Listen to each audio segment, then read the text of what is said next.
Hey guys, tonight we're diving headfirst into the cold, grimy, and leafily romanticized world of the medieval assassin.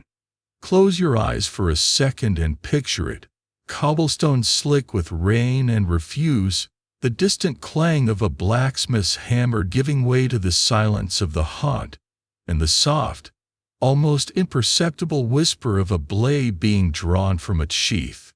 It's a world of shadows, secrets, and a very, very short life expectancy. You probably won't survive this, let's be honest. The odds of retiring to a quiet country estate with a pension and a good conscience are, shall we say, statistically insignificant.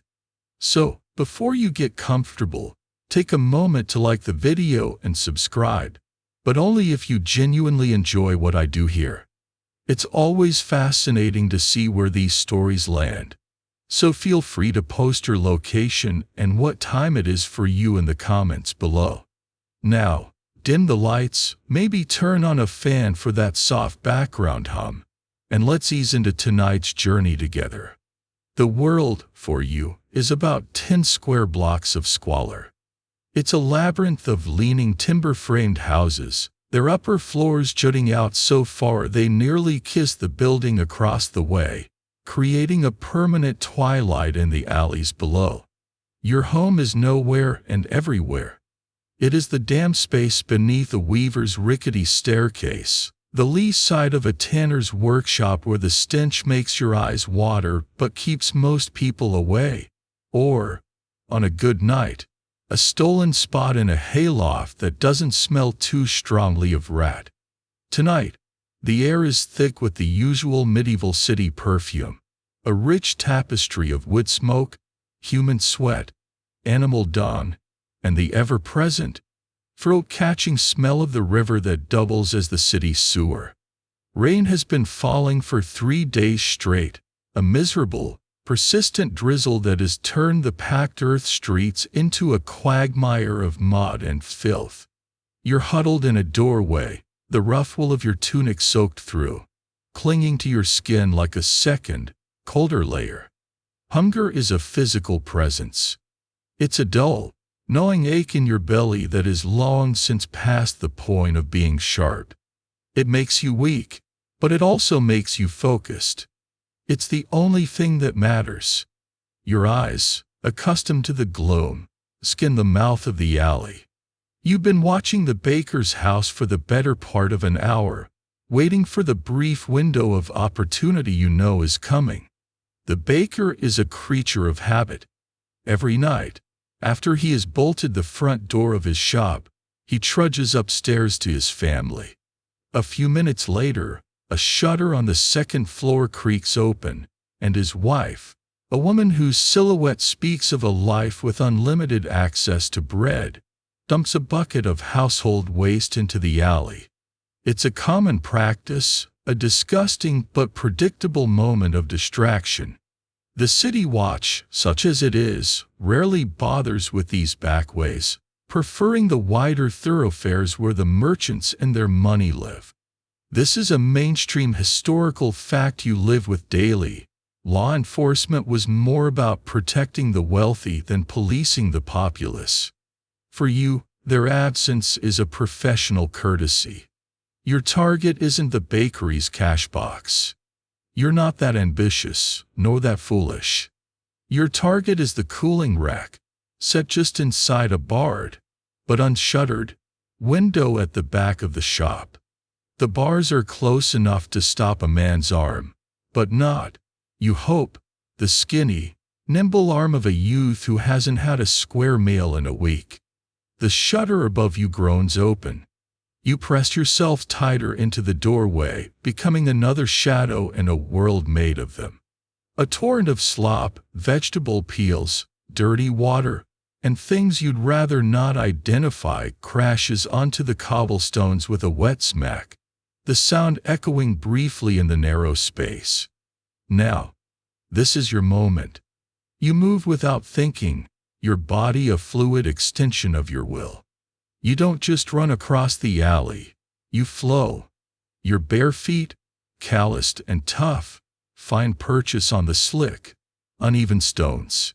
You use a rain barrel to launch yourself upwards, your fingers finding a hold in the gap between two timber beams. For a moment, you are airborne, a brief, desperate flight, before your other hand catches the window ledge. Your muscles scream, fueled by nothing but adrenaline. You hang there, your heart a frantic drum against your ribs, listening. Nothing. Just the drip of water and the distant, mournful cry of a drunkard being rolled for his purse. Your left arm snakes through the bars. The smell of fresh bread is intoxicating, so powerful it almost makes you dizzy. It's a smell from another life, a life of warmth and full bellies. Your fingers stretch, straining, brushing against the rough crust of a loaf. It's a common manchet loaf, nothing fancy, but to you, it might as well be a feast for a king. Just a little further. Impressive.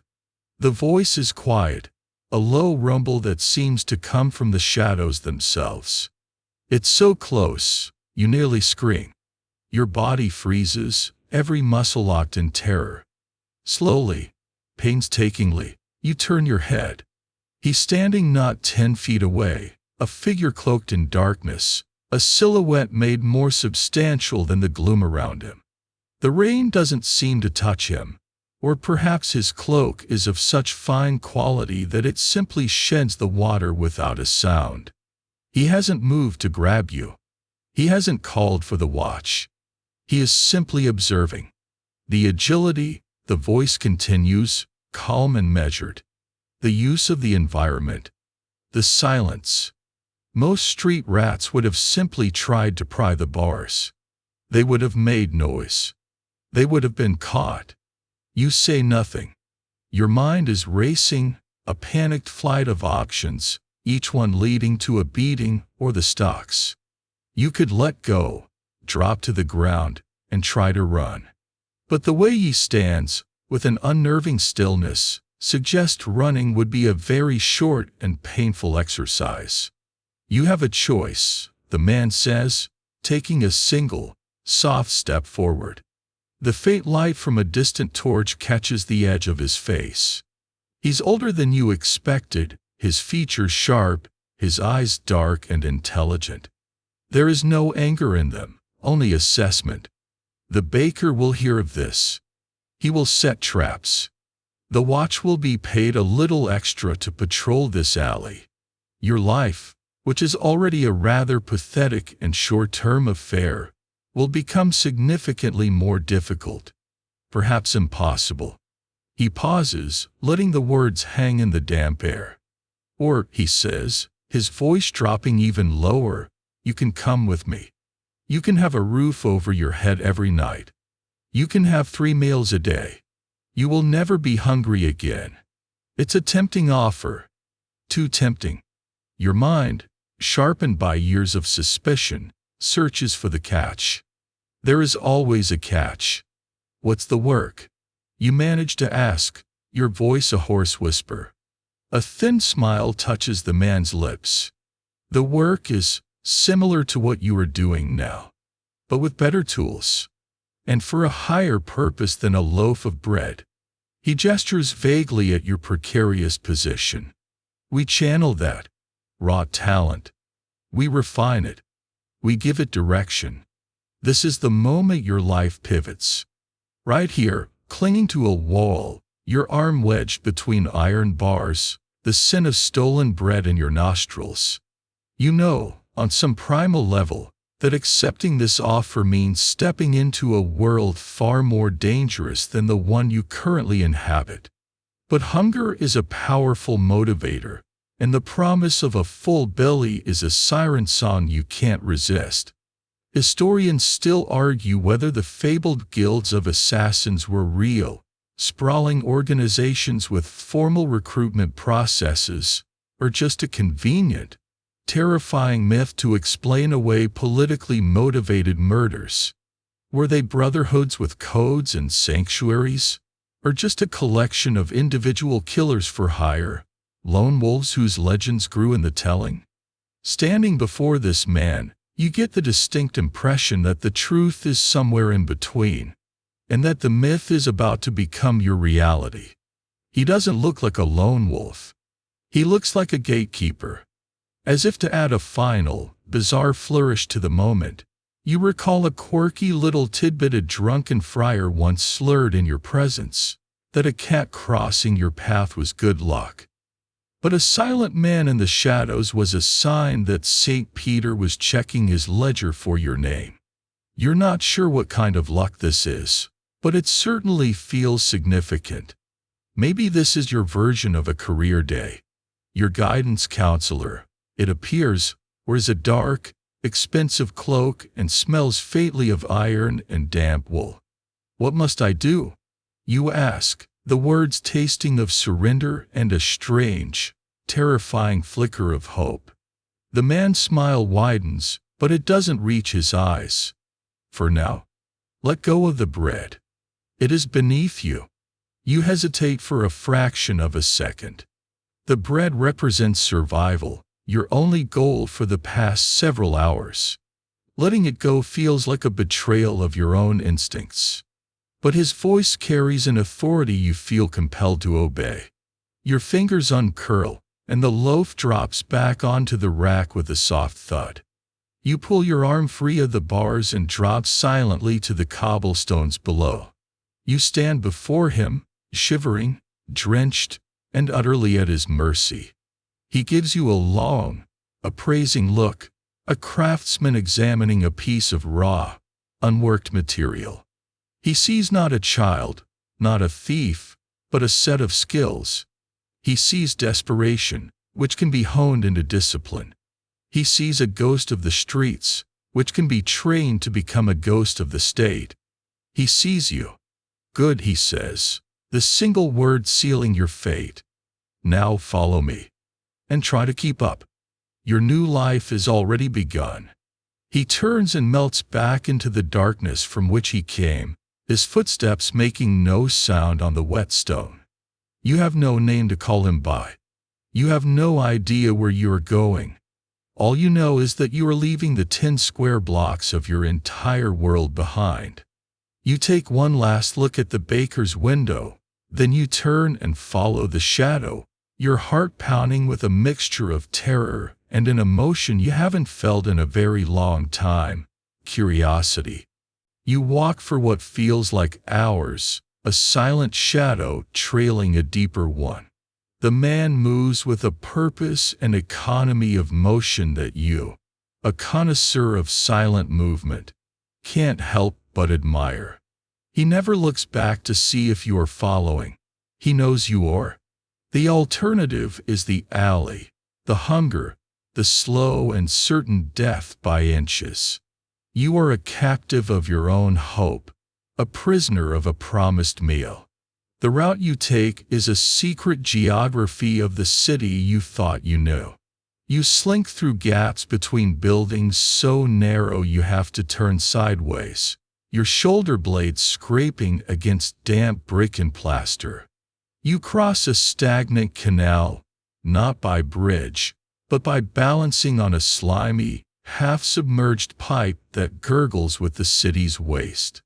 At one point, he lifts a heavy iron grate in an abandoned courtyard, revealing a dark, circular opening. He gestures for you to enter, and for a terrifying minute, you are in the city's sewer system, the vaulted brick ceiling dripping with foulness, the only light coming from his small, shielded lantern. This is a journey through the city's veins, its forgotten and ignored passages. It's a mainstream fact that medieval streets were a chaotic, often unnamed jumble, forcing people to navigate by landmarks. The gilded Griffin Tavern, the spire of St. Jerome, the old market cross. But your guide navigates by a different set of signs, a loose brick, a particular pattern of moss, a carving on a door that looks like incidental damage but is, you now realize, a marker. Finally, in a district you don't even recognize, a place of silent warehouses and shuttered guild halls. He stops. He stands before a solid oak door, bound with iron straps, set into a stone wall that looks as ancient as the city itself. The door has no handle, no lock that you can see. It looks like it hasn't been opened in a century. Your guide places his palm flat against the wood, in a specific spot. You hear a low, internal click, a sound of well-oiled tumblers falling into place. The door swings inward without a creak, opening into absolute blackness. "After you," he says, his voice as impassive as ever. Stepping over that threshold is like stepping out of the world. The door closes behind you with a heavy, final thud, plunging you into a darkness so complete it feels physical.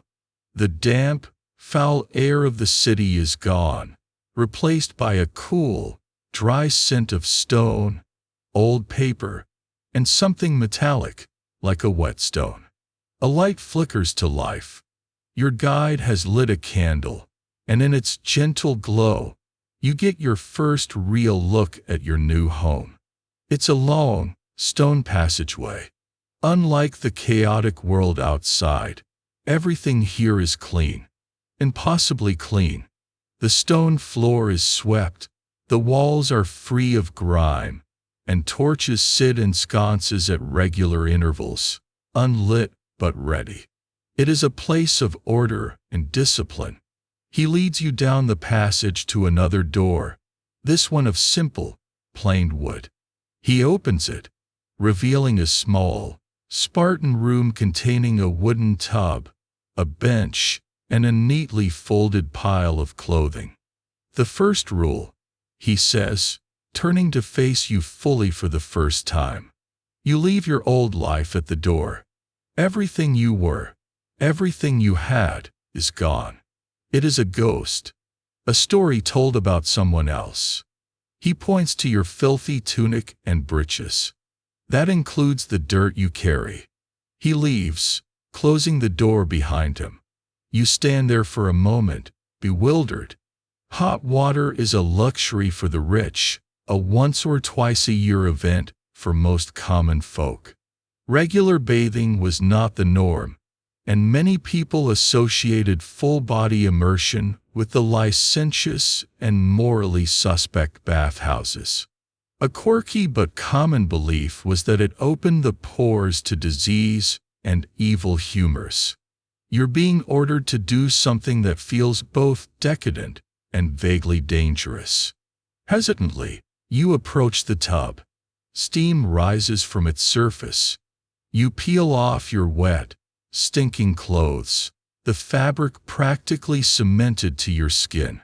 The water is almost scalding at first, but as you sink into it, a warmth spreads through your chilled body that is so profound, so deeply comforting.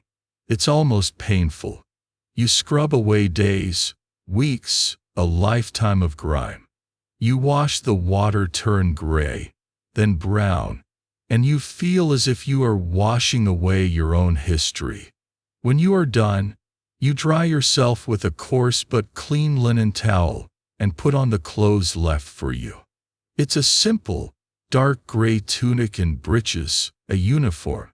It has no insignia, no identifying marks. It's the clothing of a person who is meant to be nobody in particular. You open the door. The man is waiting. He leads you to another room, this one slightly larger.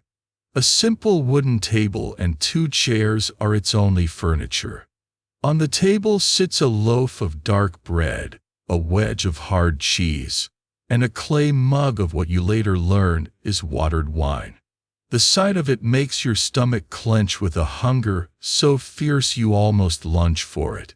"Sit," he commands. You obey, your eyes fixed on the food. "Before you eat, we must finish." He takes a small, leather-bound book and a quill from within his cloak. "Your name?" You tell him. Your own name, the one your mother gave you, sounds foreign and strange in this clean, quiet room. He writes it down. Your parents. You tell him what little you know. A father lost to the bloody flux, a mother to a fever. He writes it down. Any siblings? Friends? Anyone who would know you, miss you, or search for you? You shake your head. There is no one. Your world was already small and solitary. Vanishing from it will be easy. He makes a small mark in the book. It's a chillingly bureaucratic process. He's not conducting an interview. He's performing an audit of your past, identifying all the loose threads that must be snipped. He closes the book. That person, he says, gesturing to the name he has written, is now dead. They were caught stealing, panicked, fell into the river, and were washed away. A sad, common story. No one will be surprised. He then does something unexpected. He takes the page, carefully tears it from the book, and holds it over the candle flame. You watch as the parchment curls, blackens, and turns to ash, taking your name with it. All physical record of you is gone. It's a strangely potent piece of theater. Historians debate just how many people outside the clergy and high nobility could actually read or write in the Middle Ages. So for the vast majority of the population, their identity was purely verbal, a thing held in the memory of others. To have your name written down and then formally destroyed feels like a powerful, almost magical, erasure of your very soul. A little bit of fringe superstition clicks into place here. The old tales about how knowing a creature's true name gives you power over it. By destroying your name, he is claiming ultimate power over your future. You have no past, he says, his voice resonating with the finality of a judge's sentence. You have no name. You are a vessel, waiting to be filled. From now on, you will be called Rook. Because you are a scavenger, and because in the game we play, you are a piece that can move in straight, lethal lines. Rook. It doesn't feel like a name. It feels like a label, a designation. Now, he says, his tone softening almost imperceptibly as he pushes the plate of food towards you. Eat. In this house, you will work, you will train, and you will obey. But you will not be hungry. You eat. You don't devour the food like a wild animal, as you might have done yesterday. The quiet dignity of the room seems to demand something more. You eat slowly, deliberately, making the bread and cheese last. Each bite is a confirmation of the bargain you've made. Each swallow is a nail in the coffin of your old life. The food is plain, but it's the most delicious thing you've ever tasted. It tastes like security. When you are finished, the man, your new master, you suppose, stands up. Come. You will be shown to your quarters. Your training begins at dawn. He leads you deeper into the complex. It's a warren of passages, training rooms, and what look like small workshops. You see other figures, all dressed in the same simple gray tunics, moving with a silent purpose. No one makes eye contact. No one speaks. It's like a monastery, but the devotion here is to something far deadlier than a god. It's a very weird, very scary kind of company retreat. Your room is a cell. A narrow cot, a wool blanket, and a small wooden chest for your single change of clothes. That's it. There is a small, high window, but it's barred and looks out onto a stone wall. There is no escape. Rest, the man says from the doorway. Tomorrow, you will learn what it means to be a rook. He closes the door, and you are left alone in the silence. You lie down on the cot, your stomach full for the first time in memory. You are warm. You are safe. And you have never been more terrified in your entire life. You have traded a world of chaotic, unpredictable freedom for one of ordered, purposeful servitude. You have a new name, no past, and a future that is a complete and utter mystery. As you drift into an uneasy sleep, you realize you don't even know the name of the man who holds your entire world in his hands.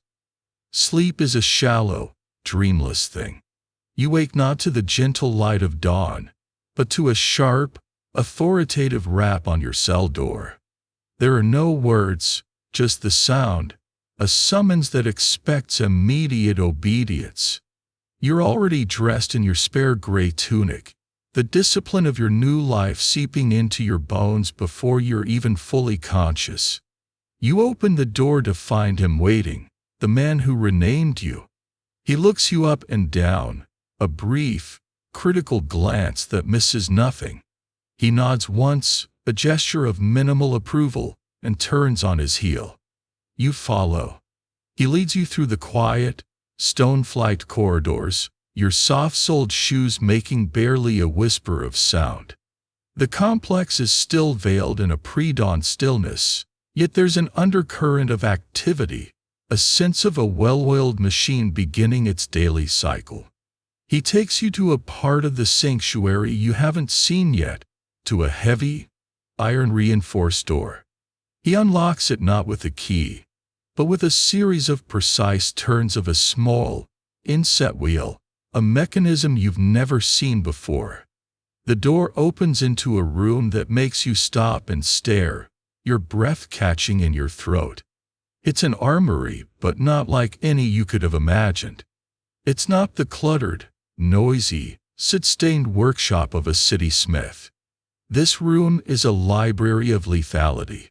It's meticulously organized, spotlessly clean, and smells of oiled steel, waxed wood, and of fate, a stringent scent of dried herbs. Weapons of every conceivable shape and size line the walls on racks, lie nestled in felt-lined cases, or hang from hooks like strange, metallic fruit.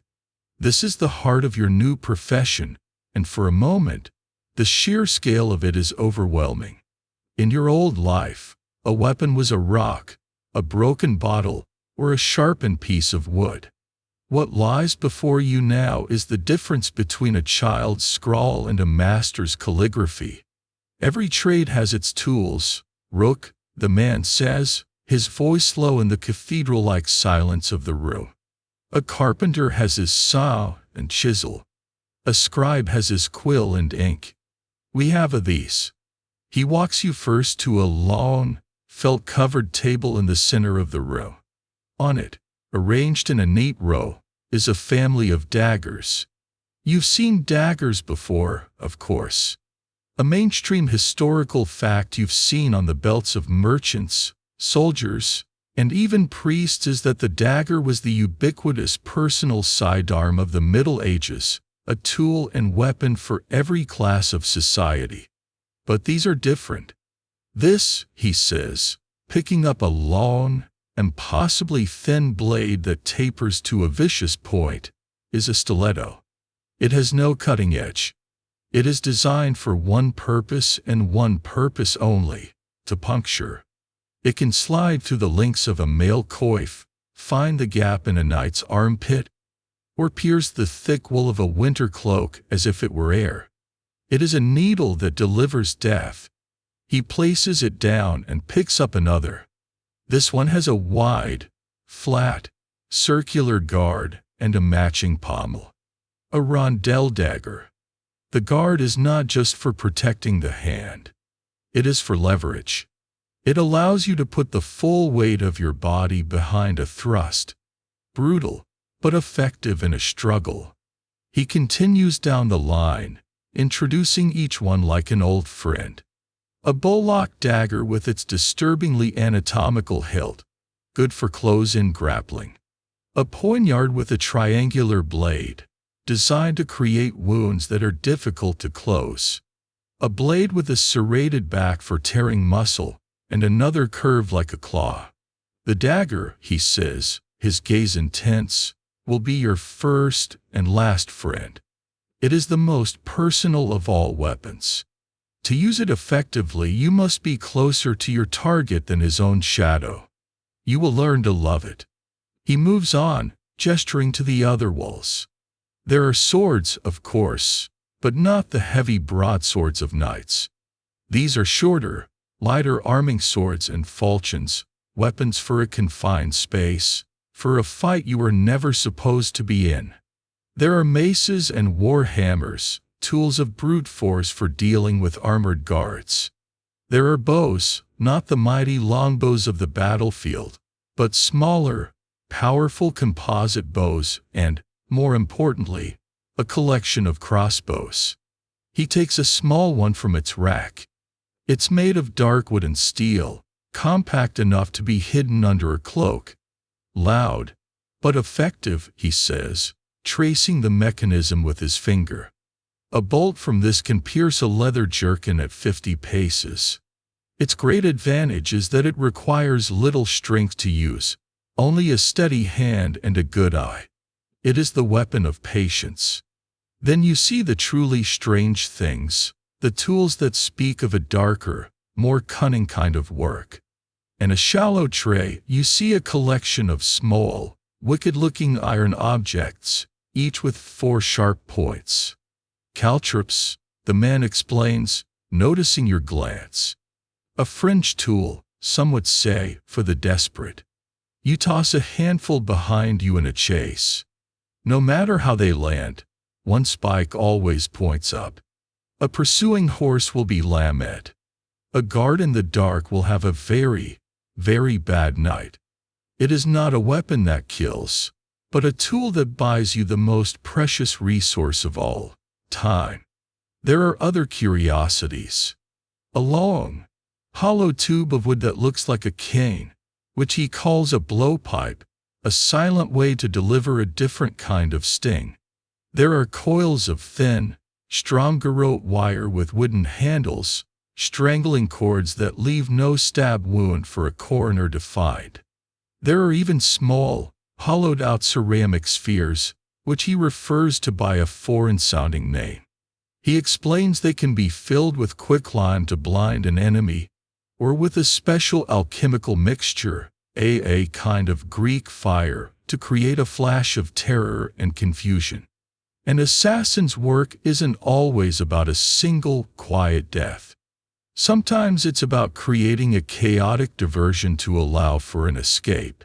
It's a very advanced form of look, over there. Finally, he leads you to the far corner of the room, to a large, locked cabinet made of dark, unfamiliar wood. He opens it, and the astringent, herbal smell you noticed earlier becomes much stronger. This cabinet doesn't hold weapons of steel, but of substance. It is filled with dozens, perhaps hundreds, of small vials, pouches, and stoppered clay pots, each marked with a cryptic symbol. And now, he says, his voice dropping to a near whisper, we come to the highest art, the true tool of the sophisticated practitioner. He indicates the array of poisons. Steel is noisy. It leaves witnesses. It leaves evidence.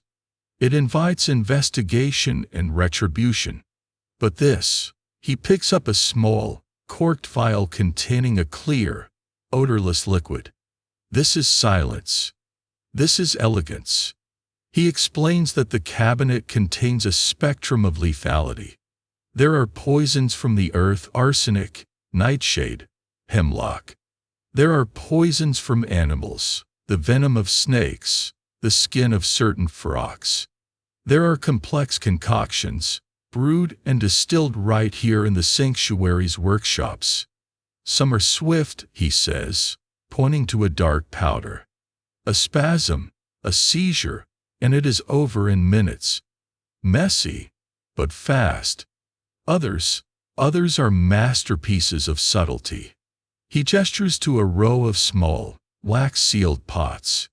These can be introduced to food or wine over a period of weeks.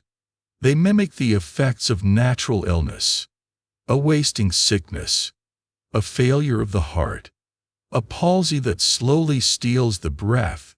The target grows ill, doctors are summoned, prayers are said, and in the end, everyone mourns a tragic but natural death. You stare at the cabinet, a library of carefully catalogued dough. This is a level of cold, calculated malice you could never have conceived of.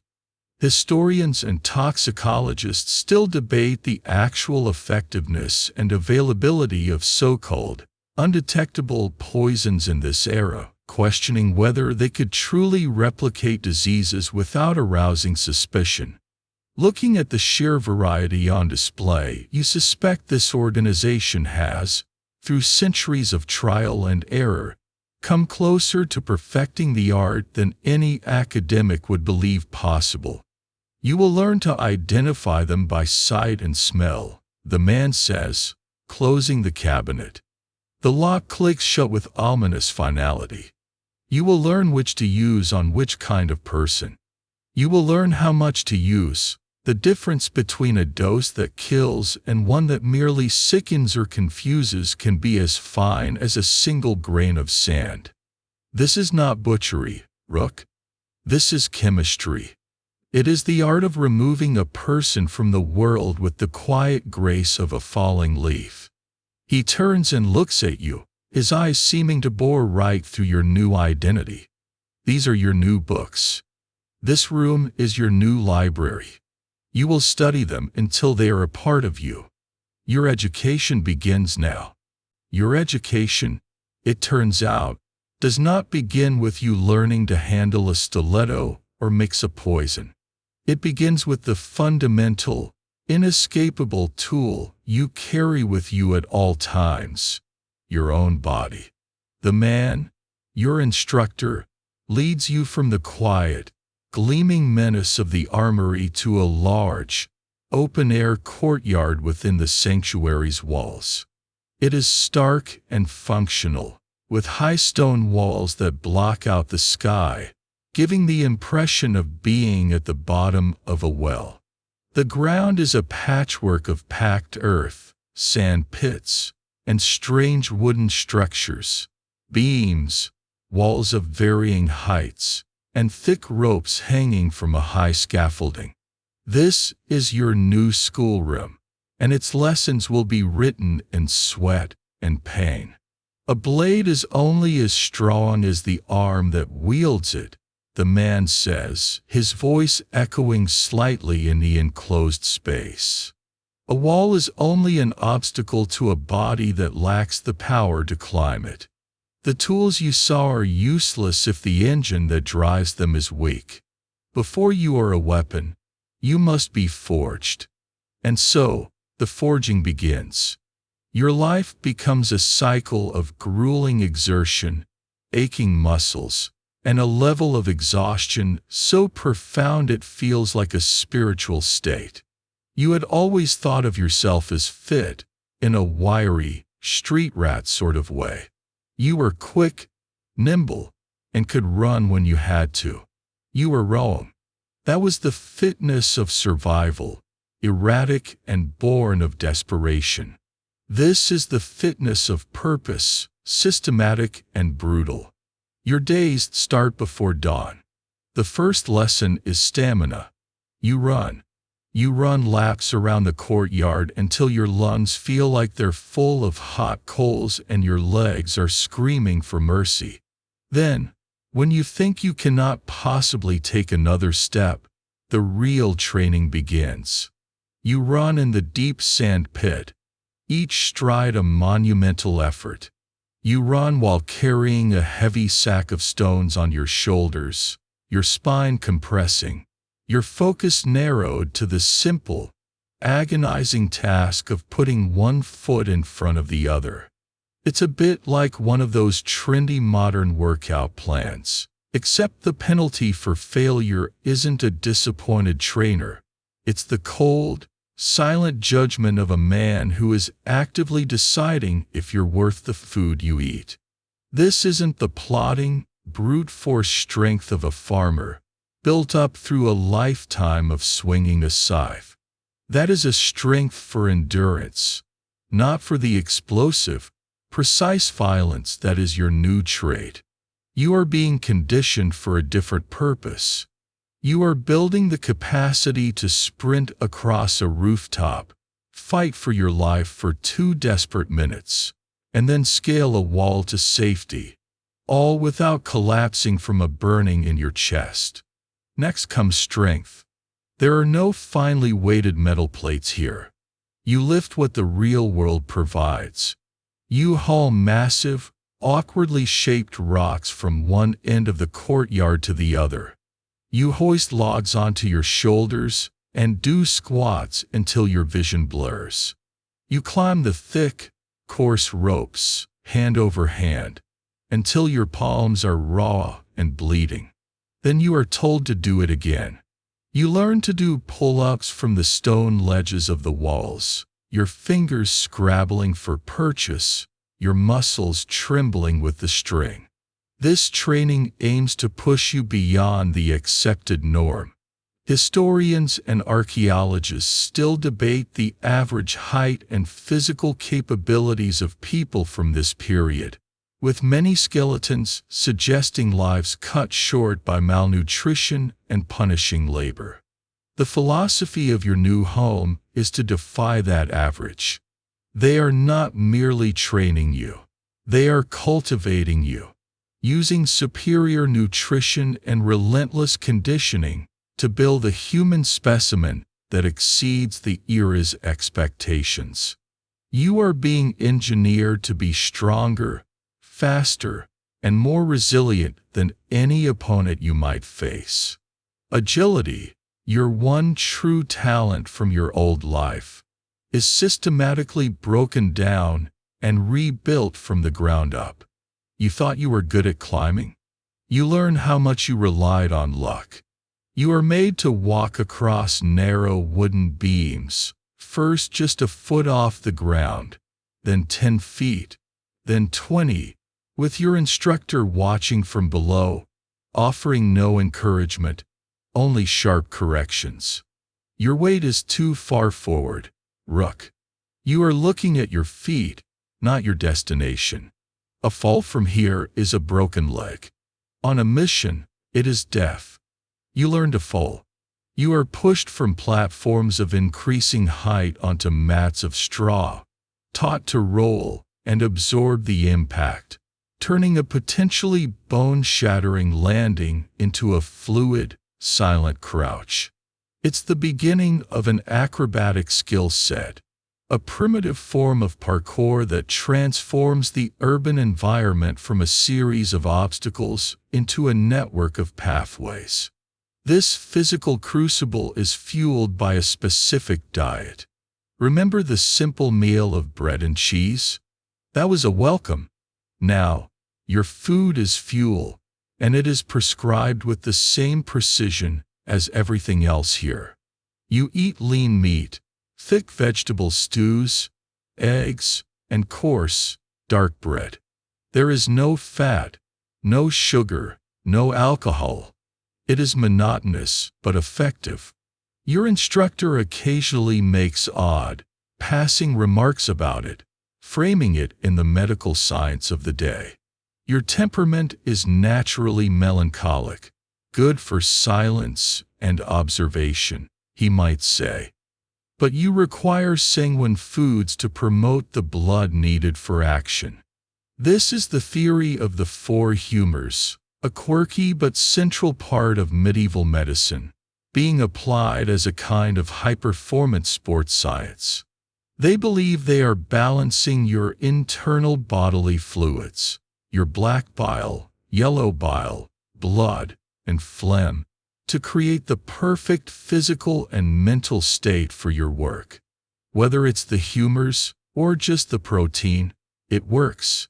Your body, starved for years, responds with shocking speed, shedding its gauntness and replacing it with lean, hard muscle. Pain becomes your constant companion, and learning to manage it is a critical lesson. You hold stress positions for what feels like an eternity, your muscles screaming in protest, until the pain becomes a dull, distant hum. You spar with other acolytes using blunt wooden staves, where the lesson is not about winning, but about learning to take a hard blow to the ribs and keep fighting, to ignore the sting and focus on the opening. After each grueling session, you are made to plunge your aching body into a tub of shockingly cold water, a brutal but effective way to force your muscles to recover. You learn to separate pain from its emotional response. Pain is no longer a signal for panic or fear. It is simply information. My leg is injured. I cannot put my full weight on it. My arm is bruised. I will have to favor the other. It's a cold, detached calculus of injury. Slowly, painfully, you transform. The scrawny, desperate thief who fell into this world is being burned away, and a new creature is being forged in his place. You move with a new confidence, a physical awareness you never knew you lacked. Your body feels different, denser, more capable. It is no longer just a vessel for your hunger and fear. It is becoming what your instructor intended from the very beginning, a weapon. You are still just the raw material, strong, fast, and resilient, but you are ready to be sharpened. You can now endure. Soon, you will learn how to inflict.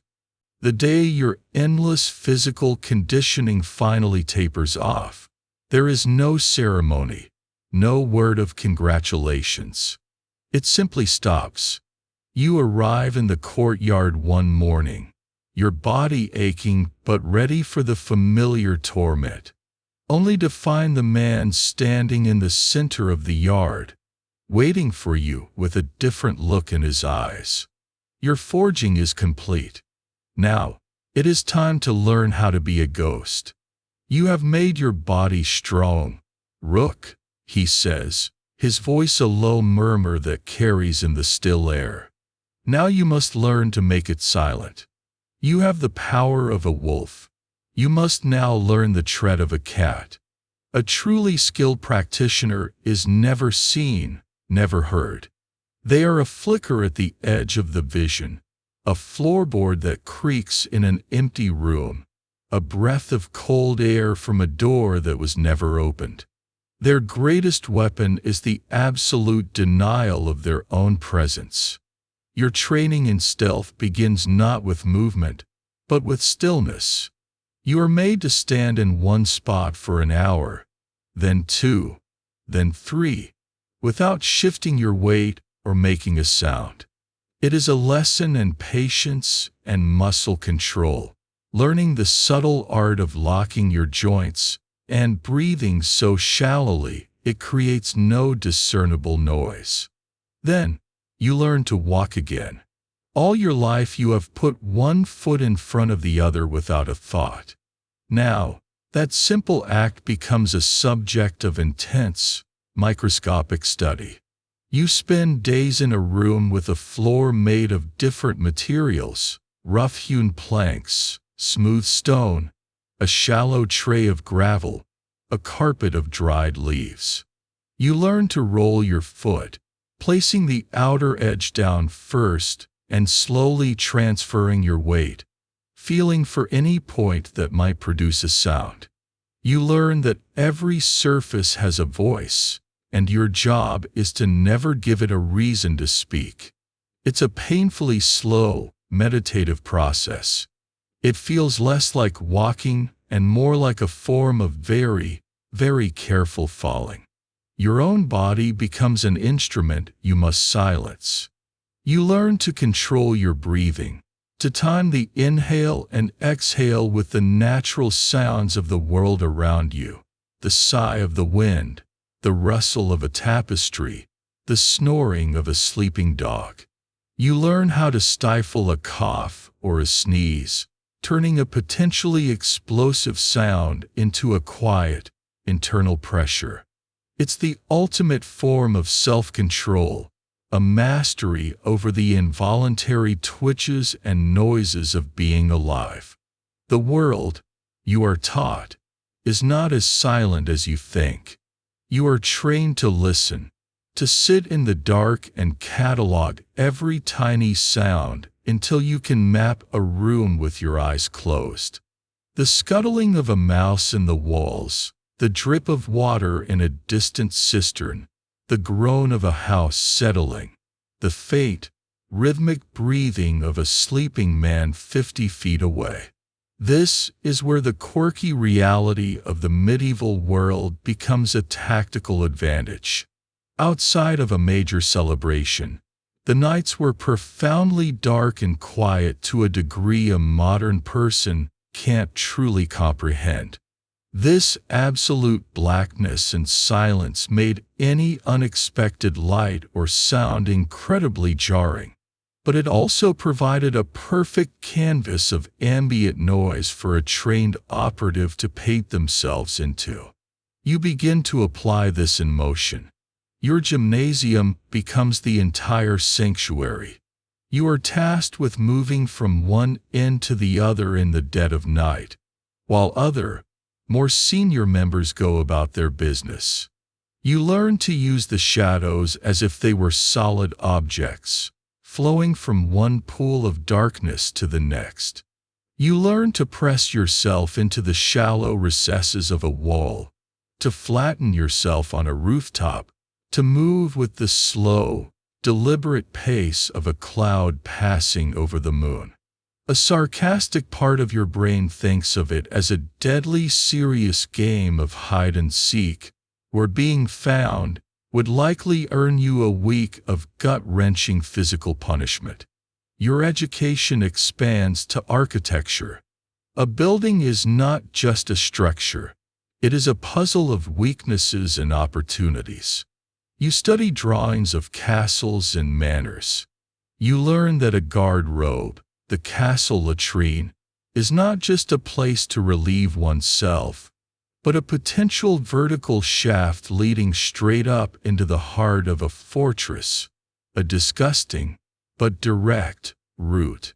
You learn that spiral staircases in castles are a well-known historical feature built for defense, typically ascending clockwise to give the right-handed defender the advantage of a wider swing. Your instructor teaches you how to negate this, how to use the central pillar for cover and ascend in silence, turning the defender's advantage into a fatal blind spot. You learn that every building has a rhythm. You practice laying your palm against a wooden floor, feeling the vibrations of footsteps in the room below. You learn to test for a creaky board not with your full weight, but with the gentle, probing pressure of a single finger. You become an expert in the secret life of buildings, in the language of their groans and sighs. And then there are the people. You learn that the greatest aid to stealth is the fallibility of the human mind. Historians still debate how effective a medieval city's night watch truly was, with some portraying them as diligent protectors and others as lazy, often drunk, and easily bribed incompetents. Your training is based firmly on the latter assumption. You are taught that a guard on patrol is not a perfect censor. He is a man who is cold, bored, and thinking about the warm bed he'd rather be in. You spend hours observing mock sentries from the shadows, learning their patterns. You see how their attention wanders, how they always glance left at a certain corner, how they stamp their feet to stay warm at the same point in their patrol. Their predictability is the key that unlocks their defense. You learn to time your movements to the exact moment their head is turned. Sometimes, you even learn to use their own superstitions against them.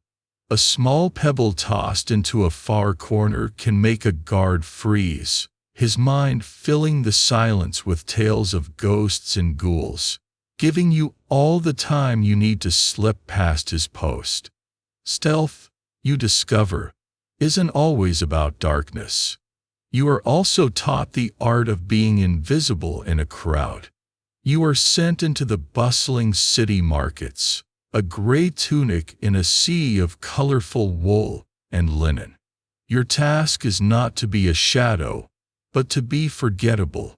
You learn to walk with a nondescript gait, to keep your eyes downcast but your awareness wide, to drift with the currents of the crowd. Your success with the ring earns you no praise, only a silent, assessing nod. The next day, your instructor leads you away from the courtyard of physical exertion and the shadowy corridors of stealth. He takes you back to the armory, the library of lethality you first saw what feels like a lifetime ago. You walk past the racks of silent blades and waiting crossbows, stopping before the one item that is still a mystery to you, the large, locked cabinet in the corner. You remember him calling its contents the highest art. Having proven you can move like a spirit, you are now deemed ready to wield the weapon that works like one. He unlocks the cabinet. The familiar, astringent scent of dried herbs and strange chemicals spills out. You have learned to make your body a key to unlock any door, he says, his voice low and academic. Now you will learn to craft a key that unlocks life itself from the body, and does so without ever breaking a window or forcing a lock. He leads you to a new kind of classroom, a room you come to think of as the apothecary's kitchen. It is a long chamber, part laboratory, part pantry of nightmares. One wall is lined with shelves holding glass and ceramic alembics, retorts, and coiled copper tubing for distillation. A stone hearth contains several small, contained fires, heating various concoctions that bubble and steam with quiet purpose. The other walls are covered in hundreds of small wooden drawers and hanging bunches of dried plants, each meticulously labeled with the same cryptic symbols you saw on the vials. The air is thick with a complex aroma of soil, spices, minerals, and the faint, bitter scent of almonds. To master the art, your instructor begins, picking up a brittle, dark-leafed plant hanging from a rafter. You must first become a student of nature. Every plant, every stone, every creature contains a secret. Most are secrets of life. We are interested in the others. Your training in poison begins with botany. You are taught to see the world not as a collection of trees and flowers, but as an arsenal. You spend weeks learning to identify plants. You learn the glossy black berries of deadly nightshade, so deceptively sweet they call it belladonna, for the beautiful woman who hides a dark heart. You learn the elegant, hooded flowers of monkshood, so potent that even its touch can numb the skin, earning it the name wolfsbane. You learn to distinguish the delicate, lace-like pattern of poisoned hemlock from the harmless queen anne's lace that grows beside it in the ditch. This is not just rote memorization. You are made to draw them, crush their leaves to learn their scent, and understand the soil in which they grow. Then you move on to minerals. Your instructor shows you a lump of dull, grayish rock. Arsenic, he says. The king of poisons, and the poison of kings. He explains that in its raw form, it is weak. But when heated, it yields a white, crystalline powder that is tasteless, odorless, and utterly lethal. This, you learn, is the infamous historical poison of choice for the ambitious. He tells you of its well-earned nickname, inheritance powder. A small, carefully administered dose in a nightly cup of wine produces symptoms, cramps, sickness, a slow wasting away, that are almost indistinguishable from dysentery or cholera. When a rich old uncle or a troublesome rival dies in agony in his bed, the instructor says with a chilling lack of emotion, "Who is to say it was not simply God's will?" This is where you first truly grasp the guild's philosophy. The goal is not just to kill, but to create a story, an official version of events that no one can question. You hear whispers of famous cases. Historians still argue whether the sudden, violent illness that took King John was the result of spoiled peaches and cider, or something more sinister slipped into his cup. Your instructor speaks of it as a case study in perfect ambiguity, the hallmark of a master's work. Your training moves from identification to preparation. You learn to use a mortar and pestle, not just to crush, but to grind ingredients to a powder so fine it can dissolve in liquid without a trace.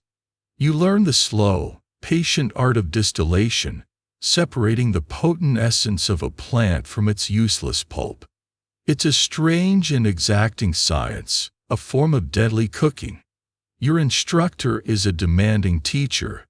A mistake in measurement, a moment of inattention, could result in a mixture that is useless, or worse, one that instantly reveals its nature with a bitter taste or a telltale color. It's a bit like being an apprentice to the world's most dangerous chef, where sending back a dish could have very permanent consequences. You also learn about the strange and sometimes contradictory world of anecdotes. Most common folklore is dismissed with a sneer, but you are shown some of the more exotic curiosities of the trade. The instructor shows you a bezoar, a smooth, grayish stone taken from the stomach of a goat. The ignorant believe this to be a universal cure for poison, he says, holding it up to the light. They are fools. Its only power is in the mind. He explains its true value. If you must gain a target's trust, you can drink from a cup of wine, secretly drop a bezoar into your own goblet, and feign that it is protecting you, encouraging your suspicious mark to drink from the same pitcher. It's a tool not of medicine, but of psychological warfare. Finally, you learn about application and dosage. This is the most complex part of your education, taught through dusty scrolls and books detailing the guild's long and bloody history. You learn that the same poison can be used in different ways.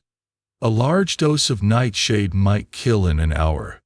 A tiny, almost homeopathic amount might only cause confusion, dilated pupils, and a racing heart, useful if you want a guard to be dismissed as a drunkard or a madman. You study the art of delivery. Poisoning a communal stew pot is crude, the work of a panicked amateur. You are being trained for elegance. You learn of poisons that can be absorbed through the skin, applied to the inside of a leather glove or the handle of a door. You learn of powders that can be dusted onto the pages of a book, to be inhaled by the scholar who eagerly blows the dust from the vellum. You learn of needles, as fine as a splinter, whose poison tick delivers a fatal scratch that will be dismissed as a minor accident, the victim dying days later of a festering wound.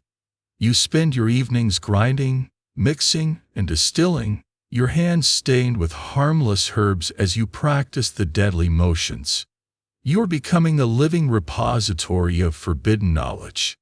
The world outside your sanctuary walls has transformed in your mind. It is no longer a place of potential threats, but a landscape of resources. You no longer see a garden. You see a cabinet of lethal ingredients. You are learning the subtle, patient, and utterly terrifying art of killing from a distance, with a weapon that leaves no trace of its wielder.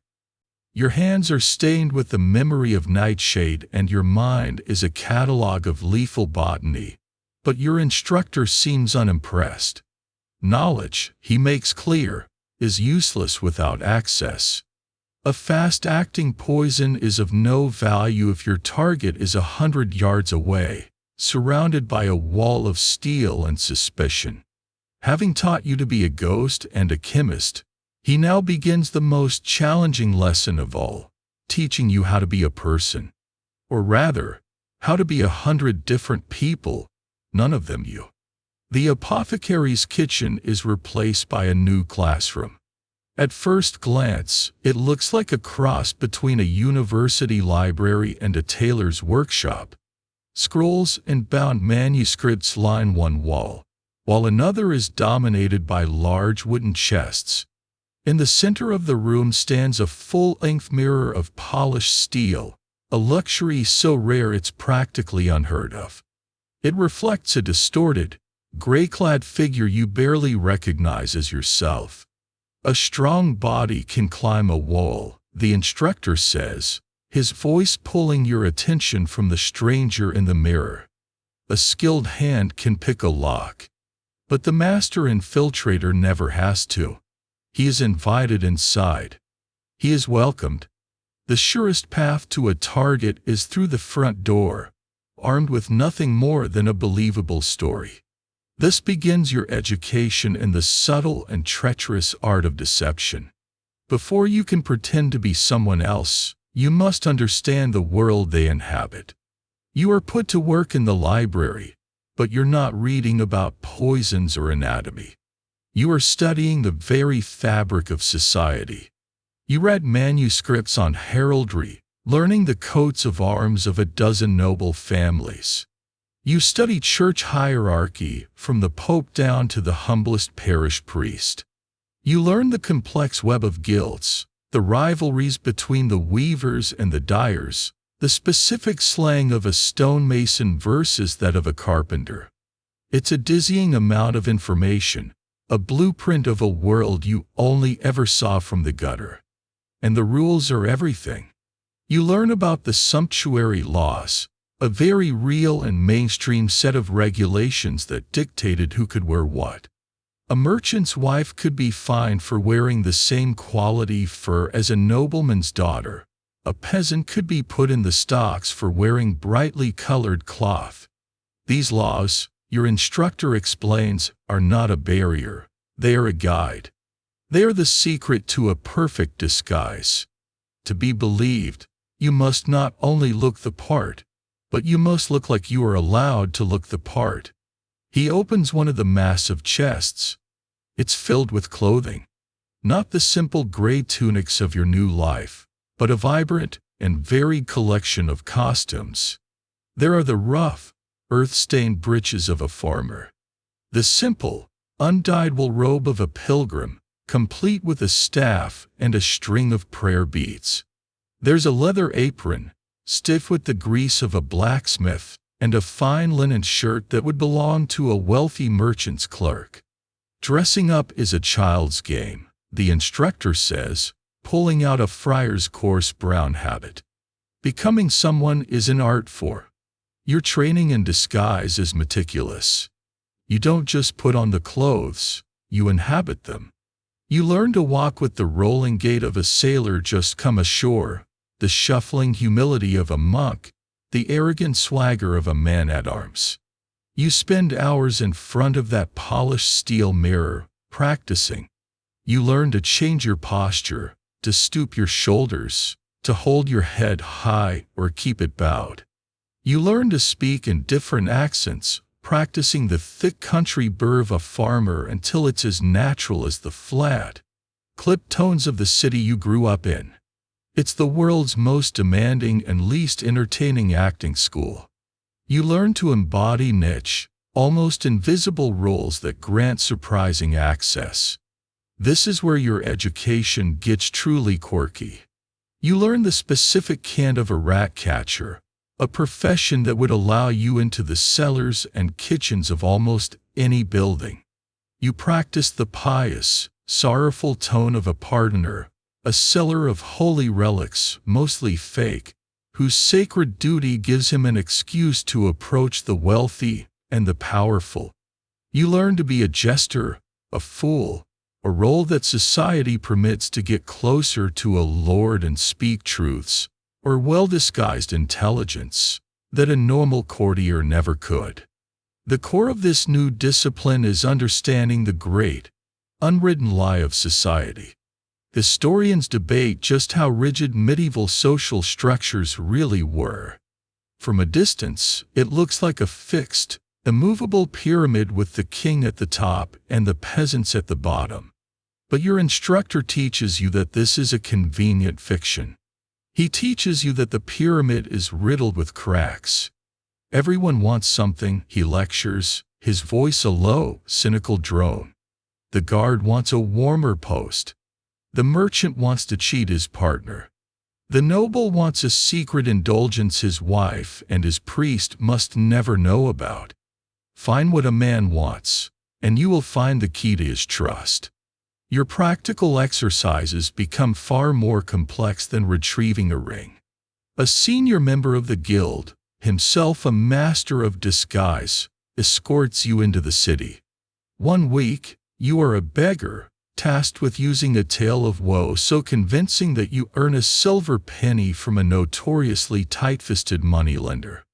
The next, you are a scrivener's apprentice, dressed in clean but simple clothes, tasked with delivering a forged letter to a clerk in a guild hall and engaging him in enough conversation to learn the name of his superior. You fail. Often. Your accent slips. Your posture is wrong. You use a word a farmer would never know. Each failure is dissected mercilessly back in the sanctuary. You are taught that a single mistake, a single moment of inauthenticity, can shatter the entire illusion. But slowly, you improve. You learn to listen more than you speak. You learn to use flattery, feigned ignorance, and shared gossip as tools to pry information from the unsuspecting. You are no longer Rook, the silent ghost. You are Tom, the cheerful stable hand who overhears everything. You are Brother Michael, the quiet monk whose serene presence encourages confession. You are Alaric, the weary mercenary whose tales of battle get other soldiers to loosen their tongues with ale. You learn that your greatest weapon is not the dagger hidden in your boot, nor the poison in a vial in your pouch. It is the ability to make another person believe you are who you say you are. To make them like you, trust you, and turn their back to you. The transformation is profound. You were once a creature of the shadows, defined by your absence. Now, you are learning to stand in the light, a different kind of shadow, one that wears a human face. Your true self is buried deeper and deeper under layers of carefully constructed lies, a process that is both liberating and terrifying. You have mastered the art of becoming anyone you need to be. Soon, you'll be asked to use that skill for its one true purpose. The day finally comes. After weeks of living inside other people's skins, of practicing lies until they felt like truth, you are summoned before your instructor. The setting is the same Spartan room where you first erased your name, but the atmosphere is entirely different. It's no longer the room of a teacher, but the office of a superior. The air is heavy with unspoken purpose. This is not a lesson. This is a commission. You have been forged, you have been sharpened, and you have been polished, he says, his voice flat and devoid of any warmth. A tool is useless if it is kept in the box. It is time to see if your training holds. He slides a piece of parchment across the table. On it is a charcoal sketch of a man's face. He is middle-aged, with a fleshy nose, small, shrewd eyes, and a mouth set in a permanent sneer. He looks weak, unpleasant, and entirely forgettable. This is Simeon Malvoy, the instructor begins. He is a purveyor of religious artifacts. Or, more accurately, he is a forger. He carves saints' finger bones from chicken carcasses and sells splinters of the true cross that are, in fact, taken from the wall of his own privy. He is a parasite who preys on the faithful and the desperate. This is your first target. Not a knight in shining armor, not a powerful lord, but a common, grubby criminal. The choice is deliberate. Malvoy is a man no one will mourn, a piece of social debris whose removal will likely be seen as a quiet blessing. It's a mainstream fact of medieval life that while relics were objects of intense veneration, the trade was rife with forgers and con men. Malvoy is just one of many, but he has made a critical mistake. He recently sold a tear of St. Peter to a client of ours, the instructor continues. The client has since discovered the tear is nothing more than a misshapen piece of river glass. The client is a man of significant standing and finds public embarrassment distasteful. He prefers a more permanent and private resolution. Our services have been retained. Here it is, the cold reality of your profession. Historians often assume medieval assassinations were solely about high politics, the removal of kings and an adjustment to the line of succession. But they still debate how often these deadly skills were employed for more mundane, commercial disputes. You are not an instrument of statecraft. You are a tool of conflict resolution for the wealthy and the enraged. You're the ultimate customer service complaint department. His habits are on the back of the parchment, the instructor says. He lives alone above his shop. He drinks heavily. He is afraid of the dark. He locks his door, but the building is old. Your task is to see that he does not wake tomorrow morning. The method is yours to choose. This is a test of your discretion, not your strength. Do not be seen. Do not be heard. Leave nothing behind that connects to us or to you.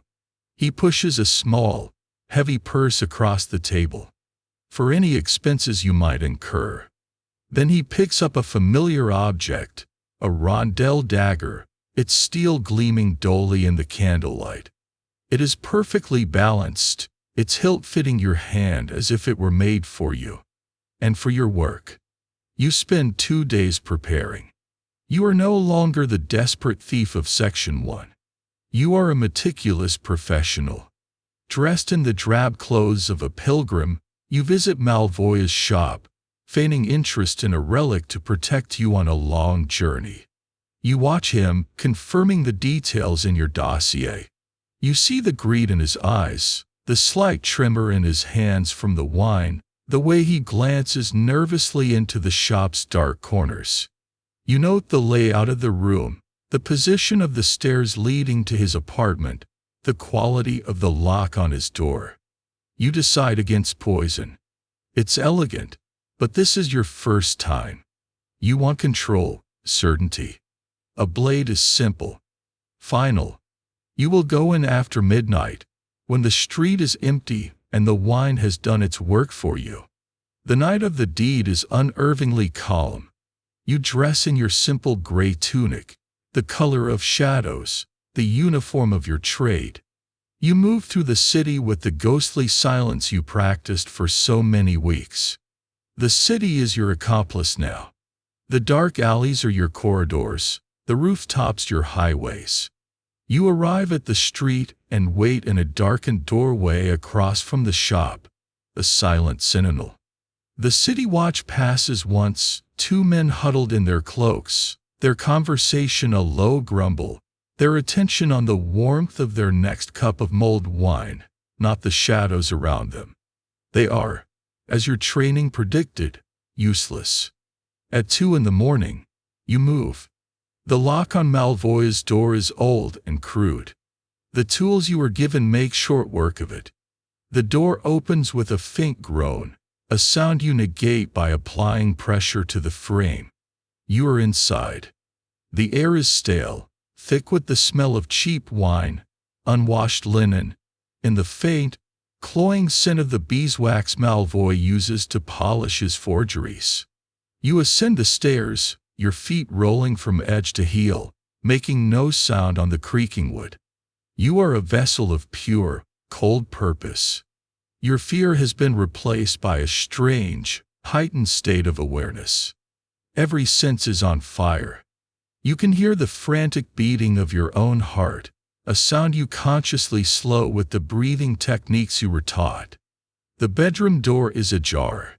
A single candle sputters on the nightstand, casting long, dancing shadows. Malvoy is asleep, snoring loudly, his mouth agape. He is pathetic. A lump of a man in a rumpled bed, oblivious. In this moment, you feel nothing for him. Not pity, not anger. He is not a person. He is a target, an objective. You cross the room, a shadow detaching from other shadows. The rondel dagger is cold in your hand. Your training takes over completely. You know from your anatomical studies exactly where to strike. The spot just below the ear, the artery that lies beneath. It will be swift, silent. You stand over him. This is the moment, the point of no return. You think of a quirky, grim detail your instructor once mentioned, the medieval concept of a good death, where one had time to confess their sins and prepare their soul for judgment. A sudden, violent end like this was a bad death, sending the soul to its maker unshriven. By your hand, Simeon Malvoy will be denied even that final comfort. You act. There is no struggle, no cry, just a soft sigh, a brief, convulsive shudder, and then silence. The snoring stops. The room feels suddenly, terribly still. You have done it. You have taken a life, not in the heat of a brawl, but in the cold silence of a calculated act. You have extinguished a consciousness from the world. You do not linger. You wipe the blade on the bedsheets, a detail you are trained to perform without thought. You check the room with your eyes, ensuring nothing of yours remains. You retreat as you came, the ghost melting back into the night, leaving behind only a cooling body and a silence that will be discovered at dawn. Back in your cell at the sanctuary, the adrenaline fades, and a chilling cold seeps into your bones. It is done. The line has been crossed. You are no longer a trainee. The memory of the act, the weight of the dagger, the soft yielding of flesh, the sudden stillness, will never leave you. It is the brand on your soul that marks you as a member of this dark fraternity. The next morning, you report to your instructor. You hand him the dagger. You give a concise, technical report of your actions. He listens, his face impassive. He asks a few questions about your entry, your exit, the watchman's patrol. He does not ask how you feel. It is irrelevant. When you are finished, he nods once. Good. The client will be pleased. You have proven the value of our investment in you. There is no ceremony, no congratulations. Your graduation is this simple, cold acknowledgement. You have passed your final, brutal exam. You are no longer just Rook, the boy from the alley. You are Rook, the killer. And your work is just beginning. Having crossed the threshold of your first kill, you expect a change. And there is one, but it's not what you imagined. You are not welcomed into a brotherhood of shared, dark secrets. Instead, you have simply been moved to a different, more dangerous square on the board. The sanctuary, which once felt like a Spartan school, now reveals its true nature. It is a court, as intricate and treacherous as any king's. Only the currency is not favor, but fear, and the politics are played with a blade's edge. Your success with Simeon Malvoy has elevated your status. You are no longer an apprentice, a lump of clay being molded. You are now, in the parlance of the outside world you've studied, a journeyman. This new rank grants you small but significant privileges. You are moved to a slightly larger cell.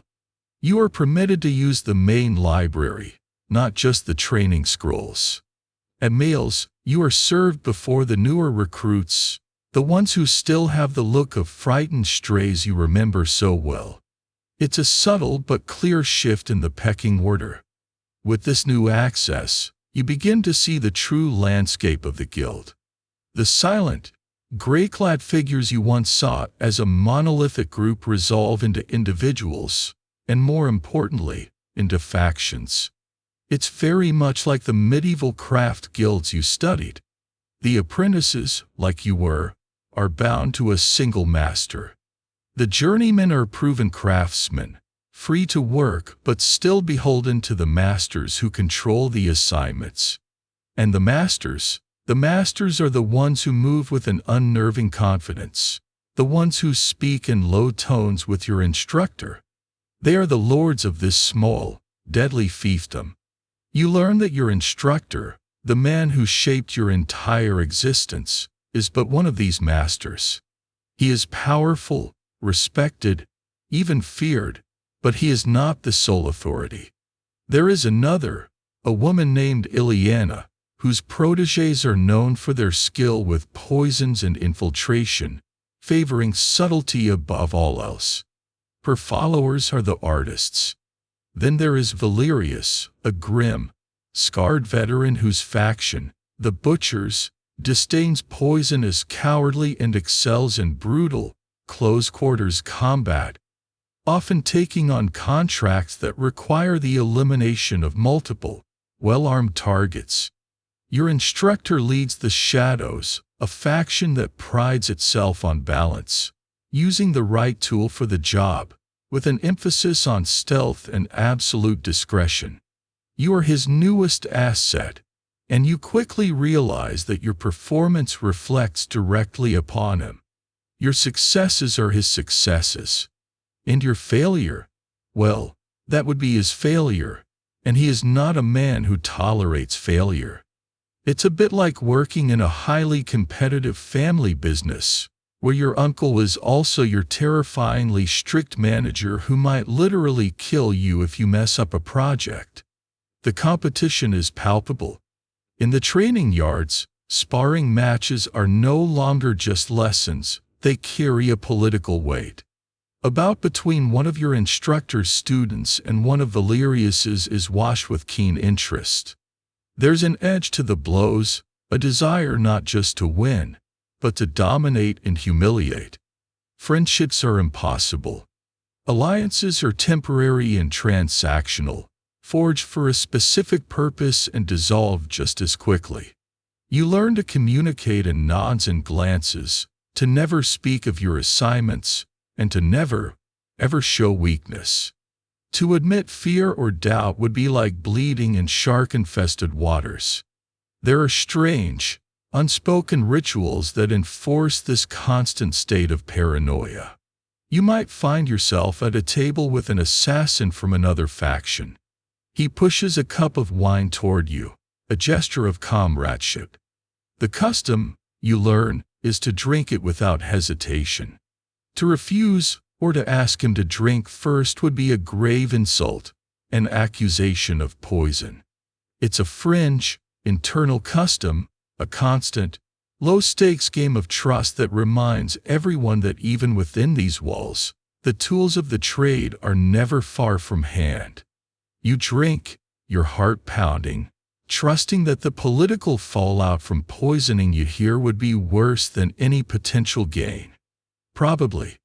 As you navigate these treacherous internal currents, a larger question begins to form in your mind. Who is actually in charge? You see your instructor, and even Ileana and Valerius, receive orders. They are delivered by runners, silent figures who appear from a part of the sanctuary you've never seen, hand over a sealed scroll, and vanish. No one speaks of a leader. There is no throne, no council room that you are aware of. This leads you to the heart of the guild's greatest mystery, a topic of intense scholarly debate in the outside world. Historians fiercely debate whether the legends of a single, all-powerful old man of the mountain, a king of assassins ruling from a hidden fortress, were real or just a convenient myth to personify a decentralized network of killers. Living inside the organization, you don't have the answer. The leadership is a phantom. It is a signature on a contract, a command in a scroll, a will that moves you all like pieces on a board, but it has no face. This ambiguity is a powerful tool of control. It's impossible to plot against a ghost. It fosters a state where your only tangible loyalty is to your direct superior, your instructor, who acts as the sole conduit to this higher, unseen power. He schools you in this new reality himself, his lessons shifting from swordplay to statecraft. Valerius is a hammer. He sees every problem as a nail, he might tell you in a quiet moment. Useful for breaking down a door, but he leaves a mess. Ileana is a spider. She spins beautiful webs, but she can get lost in her own artistry. Remember their natures. Use their reputations to your advantage, and trust none of them. You learn that your survival here depends on more than your skill in the field. It depends on your ability to be a politician, a courtier, and a spy, all within your own home.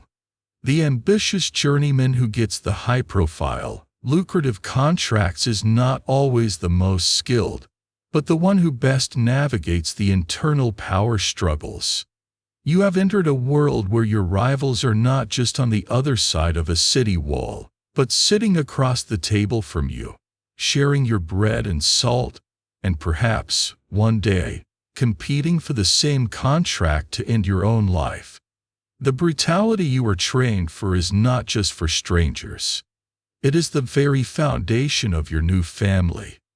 Your life within the sanctuary settles into a new rhythm. You are given minor assignments, tasks that build your experience and, more importantly, your master's political capital within the guild. But between these lethal errands, your education continues, moving into a realm that you now understand is the true foundation of your craft. It's a lesson your instructor drills into you with cold repetition. Anyone can kill a man. A butcher, a soldier, a panicked fool with a rock. The art is not in the killing. The art is in the knowing. The perfect assassination is 90% information. He begins to show you how that information is acquired. You, who once received a simple parchment dossier on Simeon Malvoy, are now brought into the machine that produces them. You are introduced to the guild's nerve center, a room known simply as the archives. It's not a grand library like the one for public study, but a small, tightly guarded chamber filled with scrolls, maps, and countless small drawers of parchment slips. It is the memory of the guild, a cross-indexed catalog of secrets, debts, and sins from across the known world. A king learns of a rival's plans from an invoice report. Weeks after the fact, your instructor says, pulling out a drawer filled with notes on the grain shipments in a northern port. We know before the grain is even loaded onto the ships. He explains the guild's most powerful weapon, its web. You learn that for every active assassin like yourself, there are dozens of listeners embedded throughout society. This is where a mainstream historical fact of medieval life becomes a deadly tool. In an age without newspapers or fast couriers, information traveled at the speed of a horse or a ship. News was a commodity carried by traveling merchants, gossiping pilgrims, and wandering minstrels. The guild has simply institutionalized this. They have listeners among the dockworkers who unload the cargo, the serving wenches who fill the wine cups of garrulous knights, the scribes who copy sensitive legal documents, and the beggars whose invisibility makes them privy to all manner of street corner conspiracies. Historians debate the extent to which medieval rulers had formal spy networks, with most evidence suggesting they relied on ad hoc diplomats and envoys for intelligence. The guild, you learn, is centuries ahead of them. Your instructor scoffs at the idea of royal espionage. Kings buy loyalty with coin and land, he tells you. That loyalty can be bought by another. We do not buy loyalty. We cultivate fear and we leverage desire. They are far more reliable. Your training now is to become a weaver of these webs yourself. You are taught how to recruit and run your own informants. It's a chillingly practical application of the deception skills you learned earlier. You learn to spot the vulnerabilities in people. The stable boy with a gambling problem. The merchant's wife with a lover. The city guard passed over for promotion. These people become your eyes and ears. You learn that payment is rarely in coin. Coin can be traced. Instead, you learn to trade in secrets. You might gift your ambitious city guard with the knowledge that his rival is skimming taxes, giving him the leverage he needs for that promotion he covets. In return, he owes you. He will turn a blind eye to your presence on his patrol route, or provide you with the schedule of a visiting dignitary. You create a network of people who are bound to you not by loyalty, but by complicity and a healthy dose of fear. Communication is an art form in itself. You learn the silent language of the streets. A blue-dyed cloth hanging from a specific market stall might mean a message is waiting. A particular song whistled by a beggar could signal danger. This is also where you learn some of the guild's more fringe, quirky techniques. You were taught how to tie a series of specific knots into a simple cord, a message that can be passed hand to hand as a mundane object. A single knot might mean, target is alone, a double knot, target is guarded, and a complex triple knot might mean mission compromised, abort. It's a simple, unbreakable code for those who know how to read it.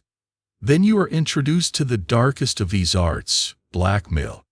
In the archives, you study the anatomy of leverage. You learn that the threat of exposure is often more powerful than a blade. Why kill a royal treasurer when you can obtain proof of his embezzlement and own him for the rest of his life? He becomes a source of funds, information, and access, a puppet whose strings you hold. The kill is a final, crude solution. Control is true mastery. Your next assignment is not an assassination. It is a test of these new skills. Your target is a man named Lucian, a moderately successful tapestry weaver who holds a minor position in his guild. He is unimportant. Your task is to know him better than he knows himself. For a month, you live and breathe Lucian. You use your disguise skills to become a wool merchant's assistant, visiting his shop to observe him. You use your new tradecraft to recruit an informant, a disgruntled apprentice who works alongside him. You use your stealth to follow him at night, discovering his secret visits to a low-rent tavern where he plays dice for stakes he cannot afford. You build your dossier. You sketch his face and his workshop. You list his associates, his daily routine, his suppliers. You detail his growing debts to a local moneylender. You have found his vulnerability. You have found the lever that could move him. You present your completed file to your instructor. It is a perfect mirror of the one you received from Malvoy. He reads it in silence, his face betraying no emotion. He studies the maps, the timelines, the carefully worded assessment of Lucian's psychological weaknesses. When he is done, he looks at you, and for the first time, you see something that looks almost like approval. Good, he says, tapping the dossier. You see now? This is the kill. The dagger is just a signature at the bottom of the page. He then rolls up the parchment and tosses it into the hearth fire. You watch as the detailed record of a man's life, your hard work, curls into black ash and vanishes. The assignment is complete, he says. Lucian is of no further interest to us. The exercise was the point. You have learned the most important lesson yet. The power of the guild comes not from its ability to end lives, but from its encyclopedic knowledge of them. Every person is a collection of secrets, and every secret is a potential key. You are no longer just a weapon to be aimed. You are learning to be the one who aims. Your success in the Lucian exercise proves your aptitude for the guild's intellectual work. But information, your instructor reminds you, only gets you to the door. Once you are inside the room, once the moment of action arrives, a different kind of knowledge is required. Your first kill was effective but crude, guided by a basic understanding of lethality. Now, you are ready to refine that crude act into a science. You are ready to study the ultimate blueprint of your target, the human body itself. Your instructor leads you to a new chamber, one kept under heavy lock and key, deep within the sanctuary. The air inside is cool and sterile, smelling sharply of vinegar, alcohol, and preserving herbs. Along one wall are detailed anatomical charts, unlike any you have ever seen. In the center of the room is a long, stone table with drainage channels carved into its sides. It is blessedly empty for now. This is the guild's dissecting room, a place of profound heresy. Any soldier can hack off a limb. Any street thug can stab a man in the guts and hope he bleeds out. Your instructor begins, his voice lower than usual, as if the very subject demands a reverent quiet. We do not hope. We know. To us, the body is not a mystery. It is a machine. And we are the master mechanics who know precisely which wire to cut to make it stop. He gestures to the charts.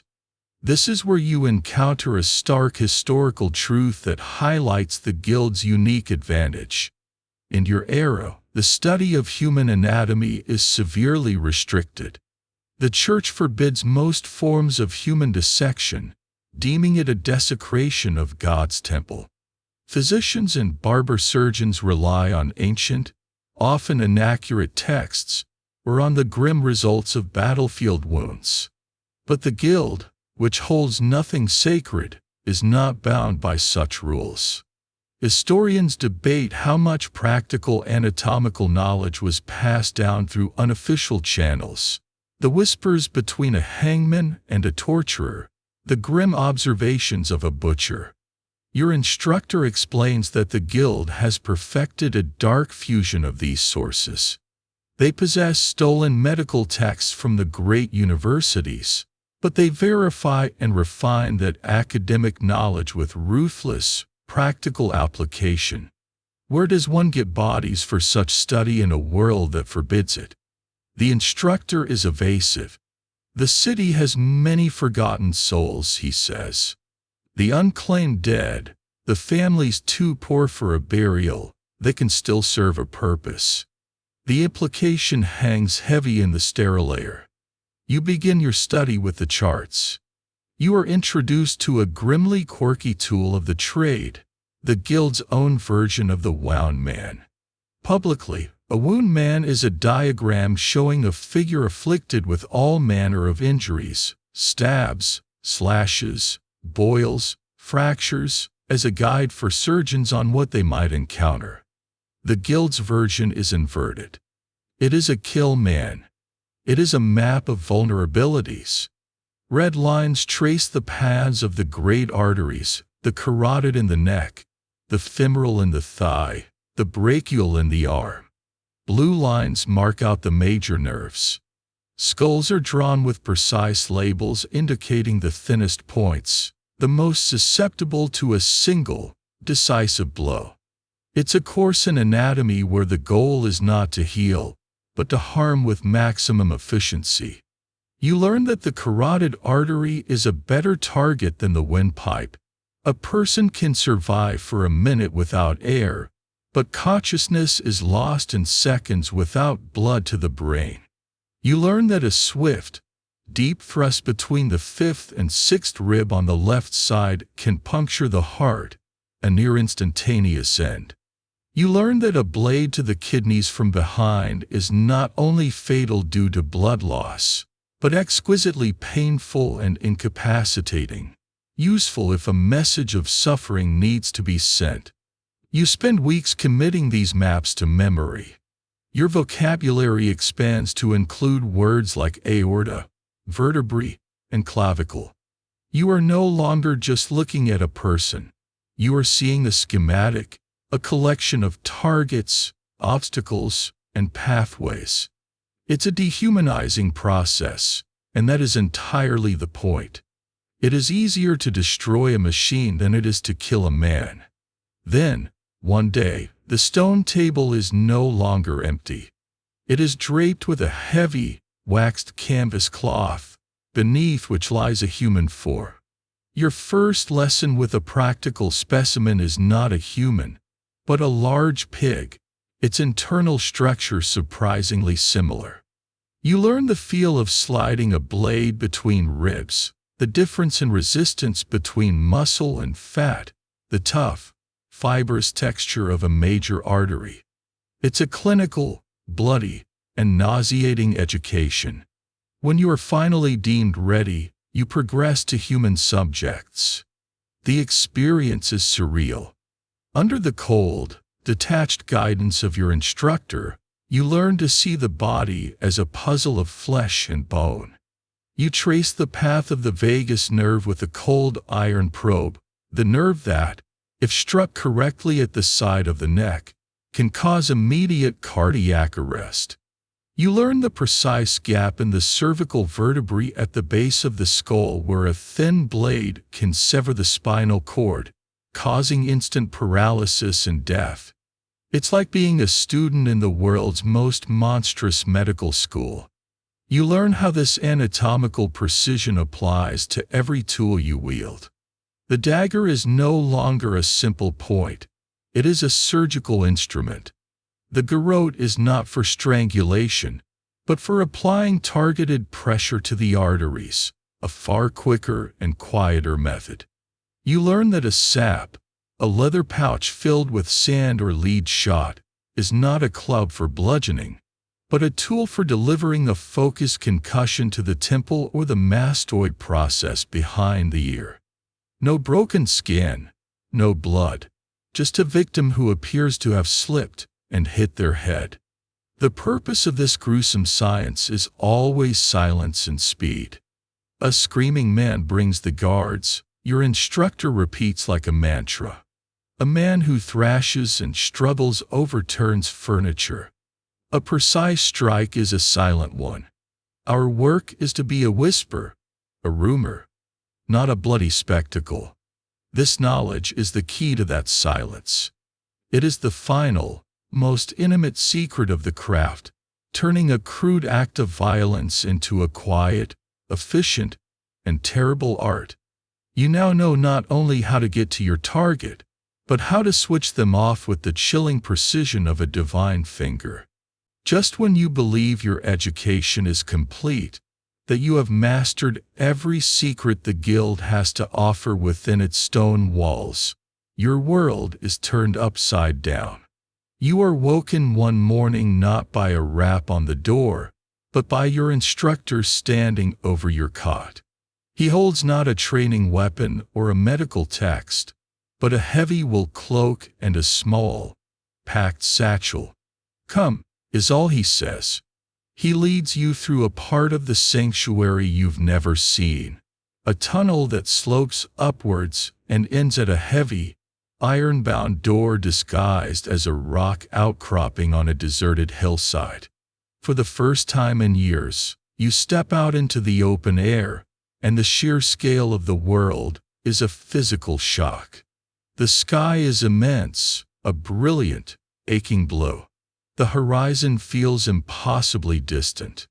After a life spent in the cramped alleys of the city and the claustrophobic corridors of the guild, the vast, open landscape is both exhilarating and terrifying.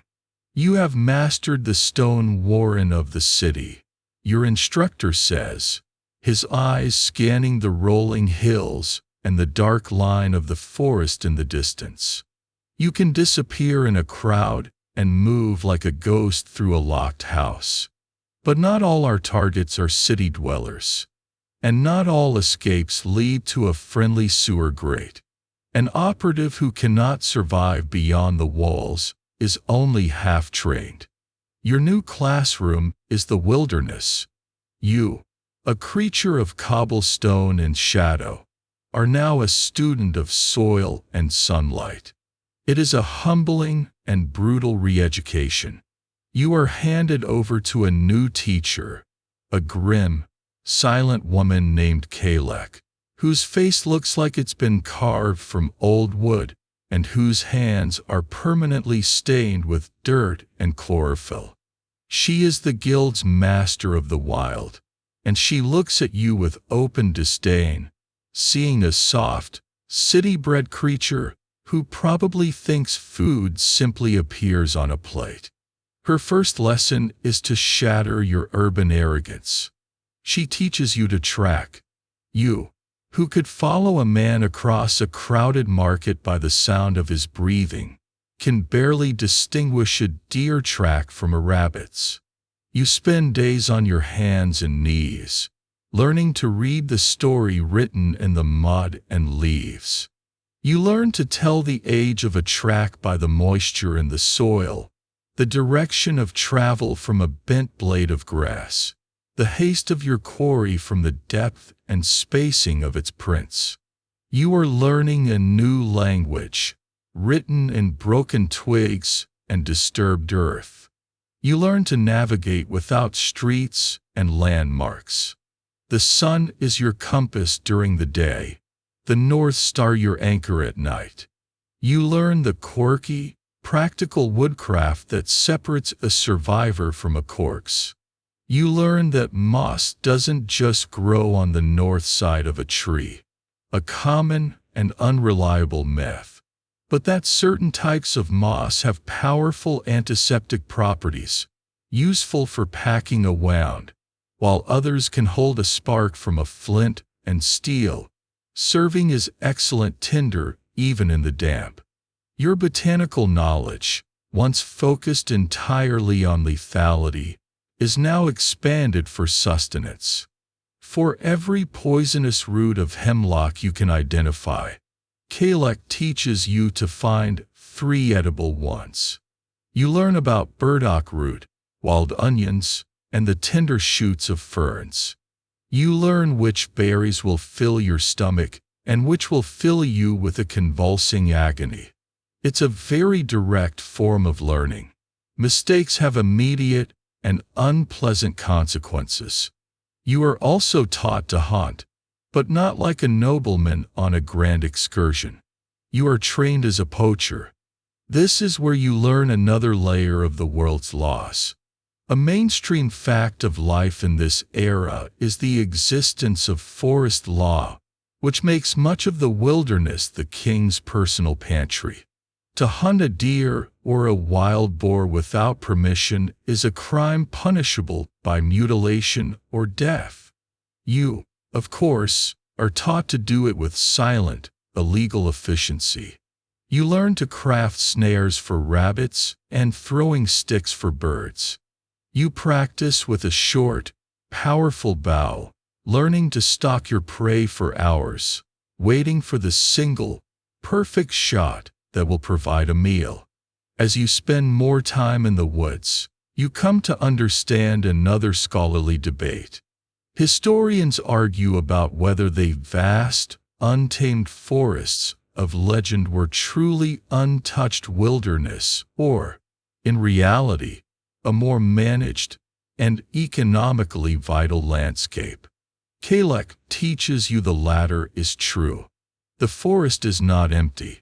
It's populated. There are charcoal burners living in secluded huts, their kilns sending a constant plume of smoke into the air. There are outlaws and hermits, woodsmen and foragers. She teaches you to see this landscape not as nature, but as another type of society, with its own dangers and its own rules. You learn to read the signs of human passage, to avoid a woodsman's camp, or, if necessary, to approach a solitary charcoal burner to trade for information. Your final exam in this green hell is a true test of your resilience.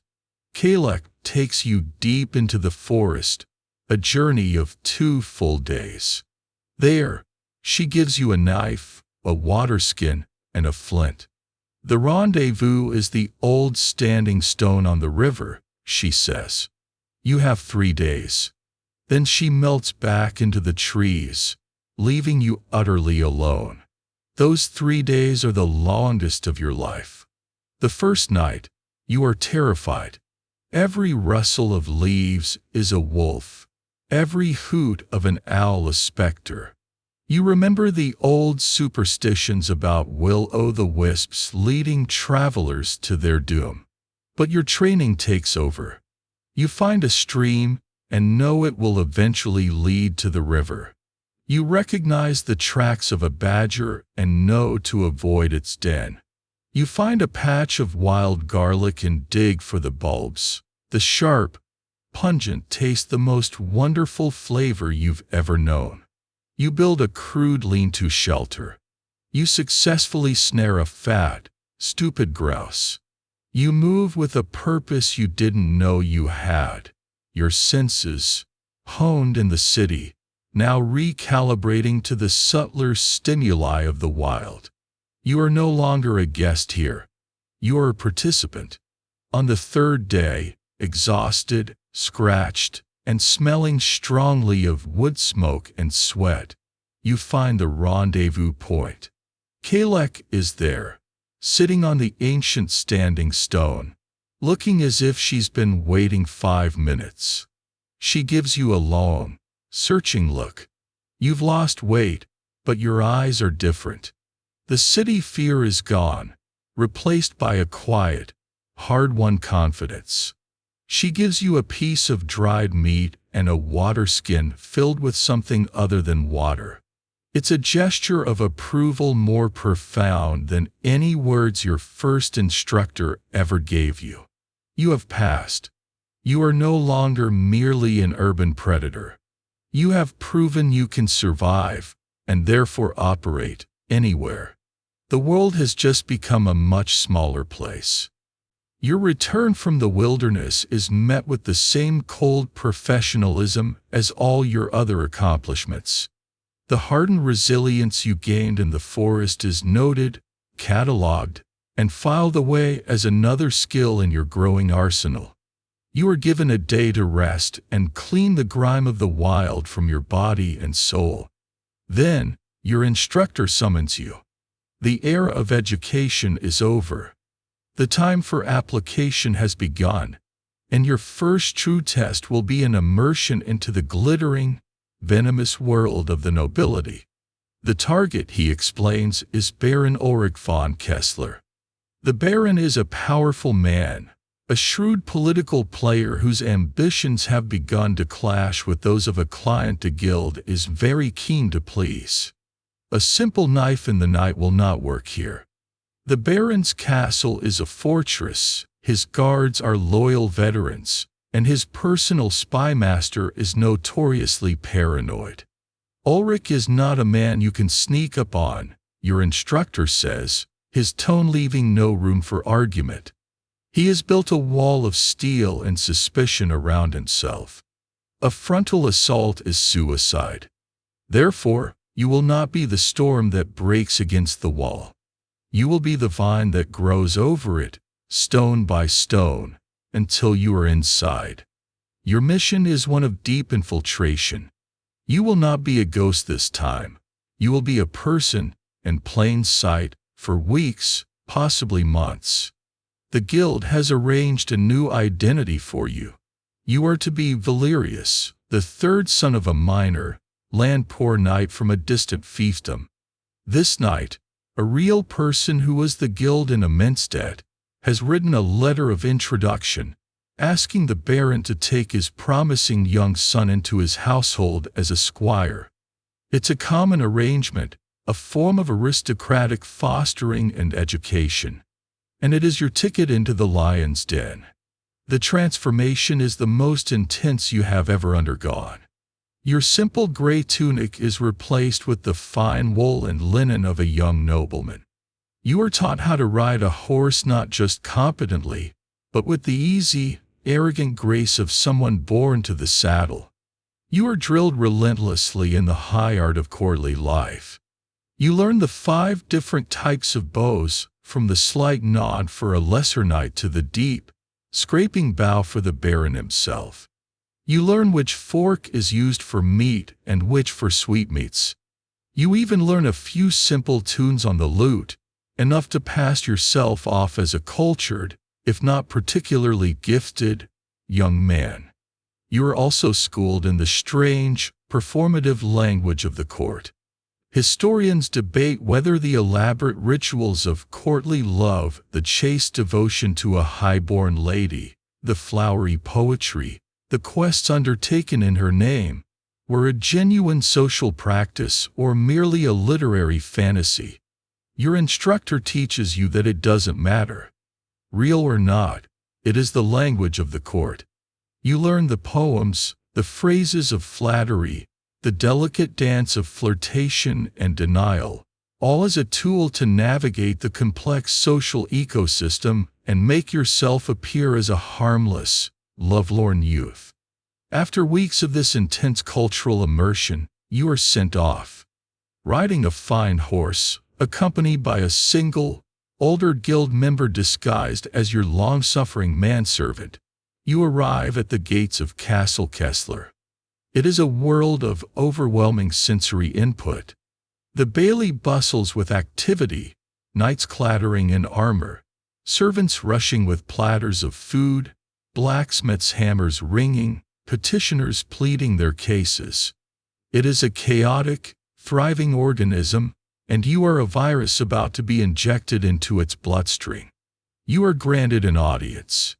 You stand in the great hall, a cavernous space hazy with wood smoke and the smell of roasted meat and unwashed bodies.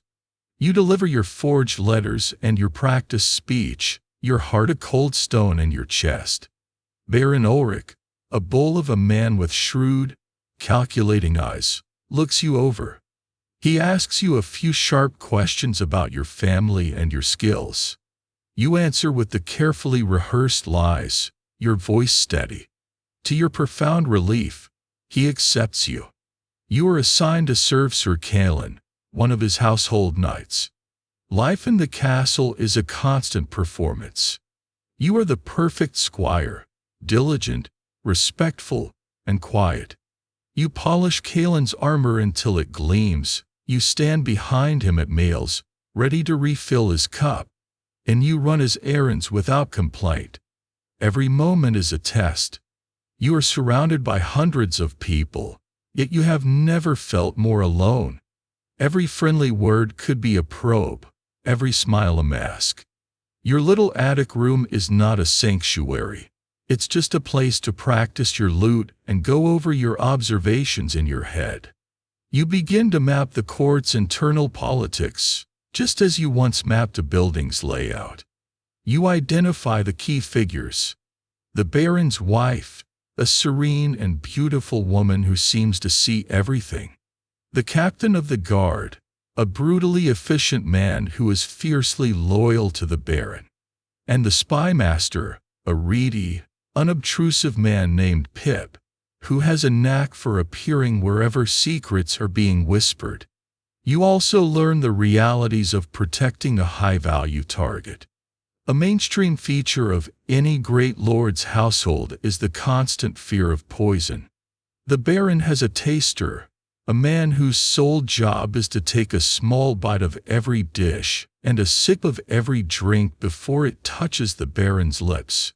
Your knowledge of subtle poisons, you realize, is useless here unless you can somehow compromise the taster himself, a dangerous and complex proposition. The baron is also never truly alone. His life is remarkably public. High-ranking attendants are present when he wakes, when he dresses, and when he sleeps.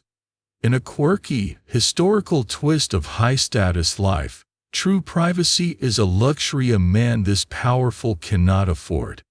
Days bleed into weeks. You use your training to slowly, carefully, build your cover. You excel in the practice yard, your guild hones strength and speed making you a standout among the other squires. You use a piece of information, overheard in the stables and cross-referenced with your guild knowledge, to offer your knight, Sir Kalen, wise piece of advice about a land dispute, earning his gratitude and a measure of his trust. You are a ghost in plain sight, a killer wearing the face of a devoted servant. You are closer to Baron Ulrich than any army could ever get. You stand 10 feet from him when you serve him wine. You hear his private conversations as he jests with his knights. You know which creaky floorboard to avoid outside his chamber. But you are trapped in your role, a prisoner in the gilded cage you have so carefully constructed. The proximity you have worked so hard to achieve is, for now, just another form of distance. You have a perfect position from which to observe, but you are still waiting, with the patience of a spider, for the perfect moment to strike. Weeks turn into a month, and your performance as the loyal squire Valerius becomes a second skin. You have successfully navigated the treacherous currents of the court, becoming a familiar, trusted, and therefore overlooked part of the scenery. The initial, heart-pounding fear of discovery has subsided, replaced by the cold, patient focus of the hunter. Your mission now enters its most crucial phase. It is no longer enough to be near the Baron. You must get inside his mind. You begin to study Baron Ulrich not as a target, but as a text. Every action, every word, every unguarded expression is a piece of a complex puzzle. Your instructor's voice echoes in your memory. A man's fortress is his castle, but the key to its gate is hidden in his heart. Your task is to find that key. You are no longer just an assassin. You are a profiler, conducting the world's most dangerous psychological assessment. You observe him in his element, the great hall, holding court. You see the carefully constructed persona, the bluff, hardy warrior lord, quick with a joke for his knights, firm but fair with his petitioners. But you, trained to see the cracks in any facade, notice the details.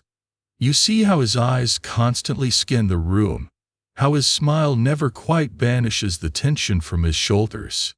He is a man playing a role, just as you are. His performance is just better practiced. You watch him with his family, searching for a chink in the armor. With his wife, the Lady Elena, he is formal, almost distant in public, a show of dignified respect. But you see the brief, soft glances they exchange when they think no one is watching, a flicker of genuine affection that speaks to a real bond. A happy marriage is a fortress in itself, a disappointing lack of leverage there. His greatest joys, and his most revealing moments, come during his leisure time. A mainstream part of any nobleman's life was the pursuit of hobbies that were both pastime and practice for war, like hunting and falconry. The Baron is a passionate falconer. You make it your business to assist the master falconer, allowing you to observe the Baron in a state of relaxed focus. You watch how he handles his prize gerfalcon. He is patient, gentle, whispering to the bird with a tenderness he shows no human. But when the bird fails to perform, you see a flash of furious, volcanic anger, a rage he masters as quickly as it appears. You begin to build your profile, using the quirky but functional psychological framework the guild taught you. You diagnose the Baron according to the theory of the four humors. His ambition and flashes of rage mark him as predominantly choleric, a personality ruled by fire and yellow bile. But his moments of quiet, his deep sighs when looking out at the sunset, his affection for his hawk, these suggest a secondary, melancholic nature, a hidden stream of black bile that brings with it introspection and a capacity for sadness. He is not a simple brute. He is a complex, passionate, and conflicted man. This makes him predictable. You study his piety, a cornerstone of any public figure's reputation. He attends Mass daily, his voice booming through the prayers. But you watch his eyes. He is restless, his gaze drifting to the stained glass windows, his fingers drumming impatiently on the pew. This leads you to consider a popular scholarly debate. How much of a medieval noble's public piety was genuine faith versus a necessary political performance? You conclude the baron's faith is a garment he wears for public approval, not a conviction of the soul. The chapel is not his sanctuary, it is his theater. This is a critical insight. A man's true sanctuary is where he feels safest. A place he only pretends to hold sacred is a potential trap. Slowly, you piece together the levers of his personality. The first is his towering pride. He has an almost pathological need to be seen as strong and in command. The second is his love for his hawk, a genuine emotional attachment that represents a rare, unguarded part of himself. The third, and most important, you discover by accident. You are in the library, fetching a scroll for your night, when you overhear the baron in a low, tense conversation with his spy master, Pip. The name of a rival, a neighboring duke, is mentioned, and for the first time, you hear genuine, undisguised fear in the baron's voice. It is the fear of a powerful man who knows there is someone even more powerful and more ruthless than himself. You have found it. The key. Pride, love, and fear. These are the notes you must play to compose his demise. A direct attack is impossible. You must orchestrate a scenario where the baron himself, driven by one of these powerful emotions, breaks his own rigid routine. You must make him choose to go somewhere, do something, or see someone at a time and place that will leave him vulnerable for just a few precious seconds. The kernel of a plan begins to form, a plan of wicked subtlety. It will not involve a direct confrontation. It will involve a carefully planted piece of disinformation, a rumor that plays on his fear of his rival. It will involve his prize hawk as a lure. And it will hinge on provoking his choleric pride, forcing him to take a rash, unadvised action to prove he is not afraid. You are no longer just waiting for an opportunity. You are about to become the architect of one. You have dissected your mark's mind, and now you will use his own thoughts, his own emotions, as the weapon that brings him down. It is the ultimate expression of the guild's art, not just to kill a man, but to make him an unwitting accomplice in his own death. The trap is set. With the chilling precision of a master puppeteer, you pull the strings of the baron's mind. You use a junior stable hand, a boy indebted to you for a small, fabricated kindness, to spread your carefully crafted rumor. An agent of the rival duke has been seen nearby, making inquiries about rare birds of prey. The story is a masterpiece of psychological warfare, designed to simultaneously ignite the baron's fear for his prize gerfalcon and his choleric pride, which will not allow him to be seen cowering. As you predicted, he takes the bait. Announcing that the main news are too exposed, Baron Ulrich decides to personally move his favorite hawk to a secluded, more defensible tower chamber. And, to demonstrate his own courage and show contempt for the rumor, he decrees he will do it with only 2 guards in attendance. It is an arrogant, foolish move, a perfect break from his routine. It is the opportunity you have spent a month manufacturing. You wait for him in the winding stairwell of the tower, a place you chose for its poor light and confusing echoes. You are a coiled spring of potential energy, every lesson, every hour of training, culminating in this single moment. You hear their footsteps ascending. The Baron, his guards, the soft jingle of the hawk's bells. They pass your hiding spot in the deep shadows of an alcove. Now, you move with the fluid silence you have perfected. You are on the Baron before his guards can even turn. Your dagger, the same rondelle that tasted first blood so long ago, is in your hand. Your mind is a cold, clear map of his anatomy. You aim for the spot you have visualized 1,000 times, the lethal point just beneath the ear, a direct path to the carotid artery, and a swift, silent end. But the world is not a diagram. As your blade thrusts forward, it meets an unexpected resistance. There is a grating, scraping sound, and the dagger, instead of sinking into flesh, skips off something hard beneath the Baron's tunic. A hidden male coif. A last-ditch piece of paranoia that you never accounted for. This is the moment where the mission dies. Historians and smiths still debate how effective a simple dagger was against the padded gambeson or mail that a noble might wear even under his robes. You have just discovered the answer in the most catastrophic way possible. Your blade inflicts a shallow, painful gash, but it is a wound of rage, not of death. The Baron roars, a sound of pure, wounded fury. The hawk screeches, beating its wings in panic. The two guards, momentarily stunned, explode into action. All the elegance, all the planning, all the psychological subtlety evaporates in a heartbeat. The assassin's art has failed, and now only the animal's instinct to survive remains. You shove the stumbling Baron into one guard, buying a precious second.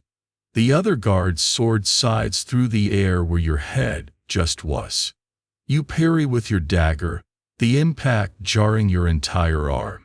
This is not the clean, efficient work of the guild.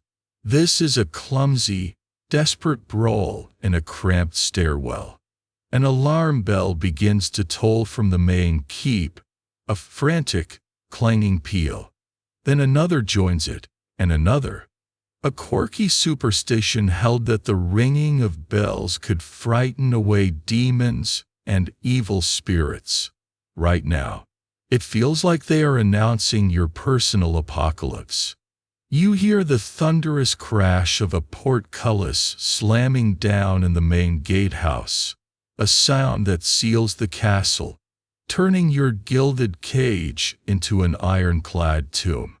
Your planned escape route is gone. You have to move. You abandon the fight and sprint down the stairs, your heart hammering against your ribs. You burst out into a small courtyard, only to see guards pouring out of the barracks, alerted by the bells. You are no longer the ghost. You are the fox, and the hounds are loose. Every lesson you have ever learned is now screaming for attention. Your physical conditioning is the only thing that keeps your legs from buckling. Your memory of the castle's layout is your only map. You scramble up a trellis onto a low roof, the rough stones scraping your hands. You leap a 10-foot gap to an adjoining battlement, a move you practiced endlessly in the guild's courtyard, a move that now separates life from a messy death on the cobblestones below. You run, a gray blur against the stone, the shouts of your pursuers echoing behind you. You need an exit, any exit. You spot a laundry chute, a dark, vertical opening in the side of the domestic quarters. It's disgusting, undignified, but it leads down, and down is away. Without a second thought, you dive in head first. You tumble down a shaft of darkness and filth, the smell of lye and dirty linen overwhelming. You crash out into a pile of laundry in the castle's wash house, a stunning, undignified entrance that momentarily shocks the washerwomen into screaming silence. You don't wait for them to find their voices. You are already out the door, sprinting across another yard towards the outer wall. But they are expecting you. Your desperate flight has been tracked, and your path anticipated. The spymaster, Pip, stands near the wall, flanked by 4 crossbowmen, their weapons raised and aimed directly at you. There is no triumph in his eyes, just a cold, professional certainty. It's over. You are caught between the wash house and the crossbows, a perfect kill zone. This is it. This is how you die. Not in a blaze of glory, but in a laundry yard, smelling of old sweat and soap. But then your eyes catch it. A flash of memory from your studies. A weakness in the wall.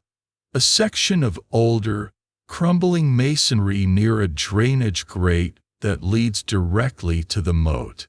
It's not a plan. It's a prayer. You feint left, drawing the crossbowman's aim. Then you pivot and sprint right, launching your body with every last ounce of your guild-forged strength directly at the wall. You hit it with a bone-jarring impact. For a heart-stopping second, nothing happens. Then, with a groan, the old mortar gives way. You crash through a shower of stone and rotten brick, tumbling down a short, slimy embankment and plunging into the cold, murky water of the moat. You surface, gasping for air, a bolt whizzing past your ear.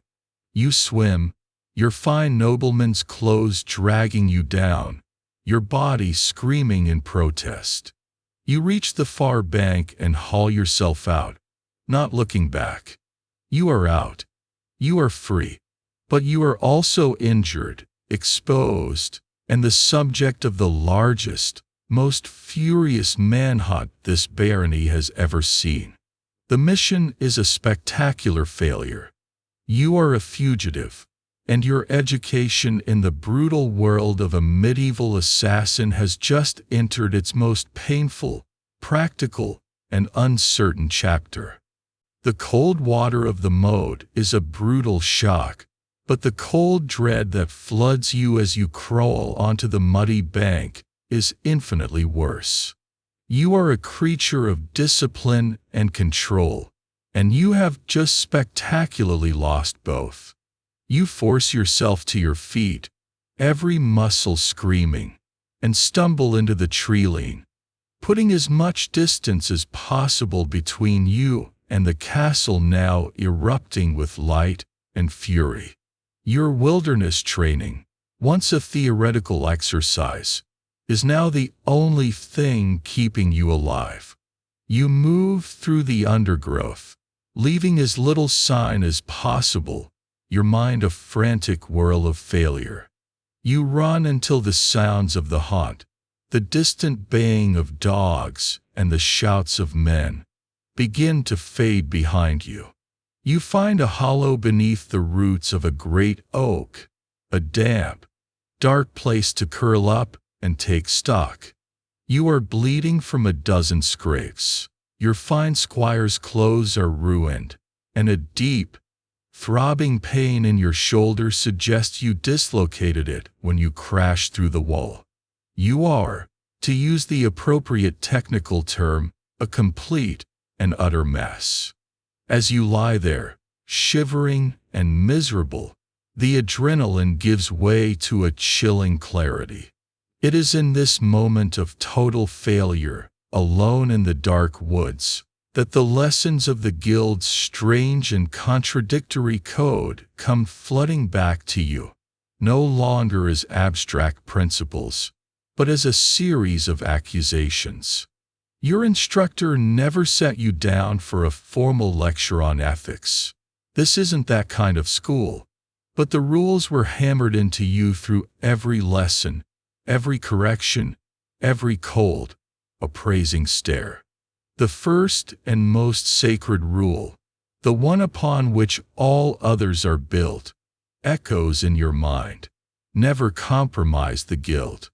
You have not just broken this rule. You have shattered it into a million pieces. You, a sanctioned operative, have been seen, identified, and have exposed the fact that someone wants the Baron dead. You have turned a covert operation into a public incident. In the mainstream world of medieval society, a knight's oath of fealty, often sworn on a holy relic, was a sacred and binding promise. The Guild's code is a dark mirror of this. An unspoken oath where your very life is the holy relic you pledge as collateral. And you have just defaulted on your vow. The immediate consequence of this is a certainty that chills you more than the damp earth. You are on your own. There will be no rescue party, no secret signal to a nearby safe house. By compromising the mission, you have become a liability. You are a loose thread that, for the good of the tapestry, must be cut. Then you recall the second rule. The mission is absolute. You were taught to pursue your objective with unwavering focus. But this was always followed by its silent, pragmatic corollary. Until the risk of exposure outweighs the value of the target. Your training was meant to give you the discipline to know the difference, to abort an attack that had gone wrong. In that stairwell, faced with failure, you chose to fight, to scramble, to run. You chose chaos over a clean, tactical retreat. You let your animal instinct overwhelm your training. This leads you to the third rule, the one your instructor valued above almost all others. Discretion is the soul of the craft. A dead man is a fact, he used to say. A screaming, bloody mess is an advertisement. Your escape was an advertisement on a scale the Baron's entire barony hasn't seen in a generation. You might as well have hired a town crier to announce your failure. As you try to set your shoulder, biting down on a strip of leather to keep from crying out, you think about the more practical and more flexible articles of the code. Never take a life without sanction. A simple, clear rule meant to prevent operatives from going rogue or pursuing personal vendettas. But it too had a chilling exception. Unless it is necessary for your survival or the protection of the Guild.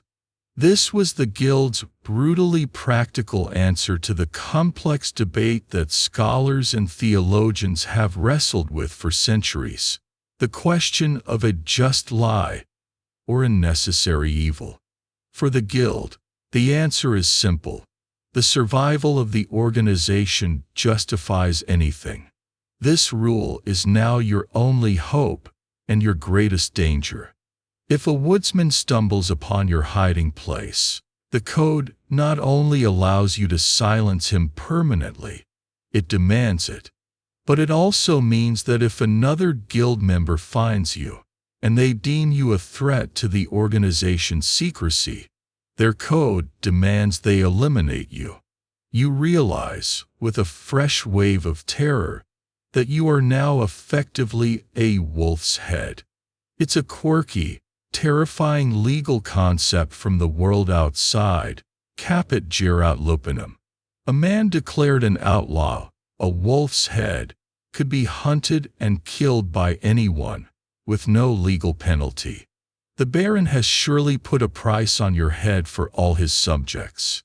But the Guild, in its silent, informal way, has likely done the same for all its members.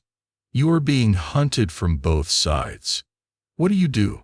The code provides no clear path, only a framework for thinking. To return to the guild would be to walk into your own execution.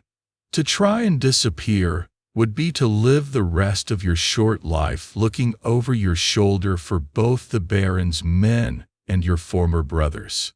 You lie in the darkness, the pain in your shoulder a dull fire, and realize the true nature of the code. It is not a moral compass. It is a survival algorithm for a pack of wolves. It is designed to protect the pack, not the individual wolf. And right now, you are the lone, injured wolf, cast out for endangering the hunt. Your only path forward is to adhere to the code's most fundamental, unspoken principle: survive, adapt, and wait for an opportunity to prove you are still a valuable asset, and not just a mess that needs to be cleaned up. The game has changed. You are no longer the hunter. You are the prey, and you must now use the hunter's own rules to stay alive. The sun rises, filtering in weak, gray shafts through the canopy of the forest. The pain in your shoulder is a searing, constant reminder of your failure. Lying in your hiding spot, you know that passivity is a death sentence. The hunt is on, and the longer you stay still, the tighter the net will draw. Your self-assigned mission is no longer to kill Baron Ulrich. It is to perform the most difficult vanishing act of your life. You forced yourself to move, your body a symphony of agony. First things first, you pop your shoulder back into place against the trunk of the oak tree, a blinding flash of white-hot pain that steals your breath and mercifully leaves behind a dull, manageable ache. You use your dagger to shred the fine lining of your squire's tunic into makeshift bandages. Your transformation from the elegant Valerius to a desperate fugitive has begun. Your wilderness training is all you have now. You become a creature of the forest, thinking not in terms of roads and destinations, but of ridgelines, water sources, and cover. You travel only in the twilight hours of dawn and dusk, times of deep shadow when the patrols are either just starting or ending their shifts, their senses at their dullest. You use your tracking skills in reverse, deliberately stepping on rocks, walking upstream in shallow creeks, and using low-hanging branches to wipe away your trail. This isn't about moving fast, it's about moving smart. It is the art of becoming a ripple in the water, a whisper in the leaves. But you know you can't stay in the woods forever. The Baron's hunt will be relentless. To truly disappear, you need to get back into the anonymity of the wider world. That means crossing the cordon of guards he has surely thrown around his lands. This is where you recall your instructor's cynical lessons on human nature. Historians debate how thoroughly a medieval lord could truly lock down his territory, but your instructor taught you that any system run by men is inherently flawed. A lockdown is only as strong as its most bored, most corruptible, or most unobservant guard. Before you can approach civilization, you must shed the last vestiges of the noble squire. Your face is now known. Your fine, albeit torn, clothes are a beacon. You need a new identity forged from the materials at hand. You find a grove of black walnut trees, and using a rock, you crush the green husks, creating a dark, staining liquid. This is a quirky, practical trick of the trade you were taught. You rub the juice into your hair, darkening its color, and smear it over your face and hands, giving your skin a sallow, weathered look. You are no longer fair-skinned Valerius. You are a grimy, sun-beaten vagrant. You approach the edge of the forest, overlooking a road that leads to a market town. As you suspected, there is a checkpoint, a handful of the Baron's men-at-arms stopping farm carts and questioning travelers. You watch them for hours from the cover of the trees, studying their rhythm. They are thorough at first, but as the day wears on, their searches become lazy. They are looking for a panicked nobleman, not a pathetic wretch. This is your chance to embrace a new role. The lack of official identification in this era, a mainstream historical fact, is your greatest ally. You are who you appear to be. So you decide to appear as the lowest of the low. You find a patch of mud and plaster it on your clothes. You affect a convincing, painful-looking limp. But you need one more layer, something to make them want to actively avoid you. You recall a lesson on evasion, the feigned disease. You use your knowledge of herbs to create a mild skin irritant and apply it to your forearm, creating a red, ugly-looking rash. You stumble out onto the road, not near the checkpoint, but a quarter-mile before it, joining the trickle of travelers. You keep your head down, your movement slow and agonizing. When you reach the guards, you don't even look at them. You look past them, your eyes vacant. One of them moves to stop you, then sees your stained clothes, your muddy face, the raw-looking patch on your arm. He sneers in disgust and waves you on with a dismissive flick of his wrist. You are too pathetic to be a threat. You are beneath notice. You have just walked straight through the front door of the cage. Once in the town, you need to keep moving. A static target is a dead target. You need to blend into a larger current that can carry you away. Your eyes fall upon a group of pilgrims, identifiable by the scallop shells sewn onto their hats, markers of the long road to a distant, holy shrine. The great pilgrimage routes were the highways of medieval Europe, and joining one was a common way to travel with a degree of safety and anonymity. You become a shadow at the edge of their group, a fellow traveler too wretched to speak with. You beg for scraps of food, playing your part to perfection. Your silence is mistaken for piety, your grim determination for spiritual resolve. For 2 days, you travel with them, a ghost in their midst. In a larger town, you use the single coin you managed to steal from a drunkard in a tavern to buy passage on a grimy merchant barge heading downriver. As the barge drifts slowly away from the town, you watch the baron's lands disappear behind you. You have done it. You have used stealth, deception, woodcraft, and sheer nerve to execute a flawless and prompt getaway. You have followed the first rule of the getaway. Never look like what they are looking for. You have followed the second. Hide yourself in the flow of the world. It's not a victory. It's a survival. You are free from the immediate hunt, but you are adrift in a world where you have no name, no allies, and 2 powerful, deadly enemies, the Lord you failed to kill, and the guild you have so spectacularly betrayed. The art of the vanishing act is complete. Now you must master the art of being a ghost for the rest of your life. The barge is a slow, floating purgatory. It drifts down a muddy, indifferent river, carrying a cargo of cheap wine and a single, invisible fugitive. For the first time in months, you are not actively running, fighting, or performing.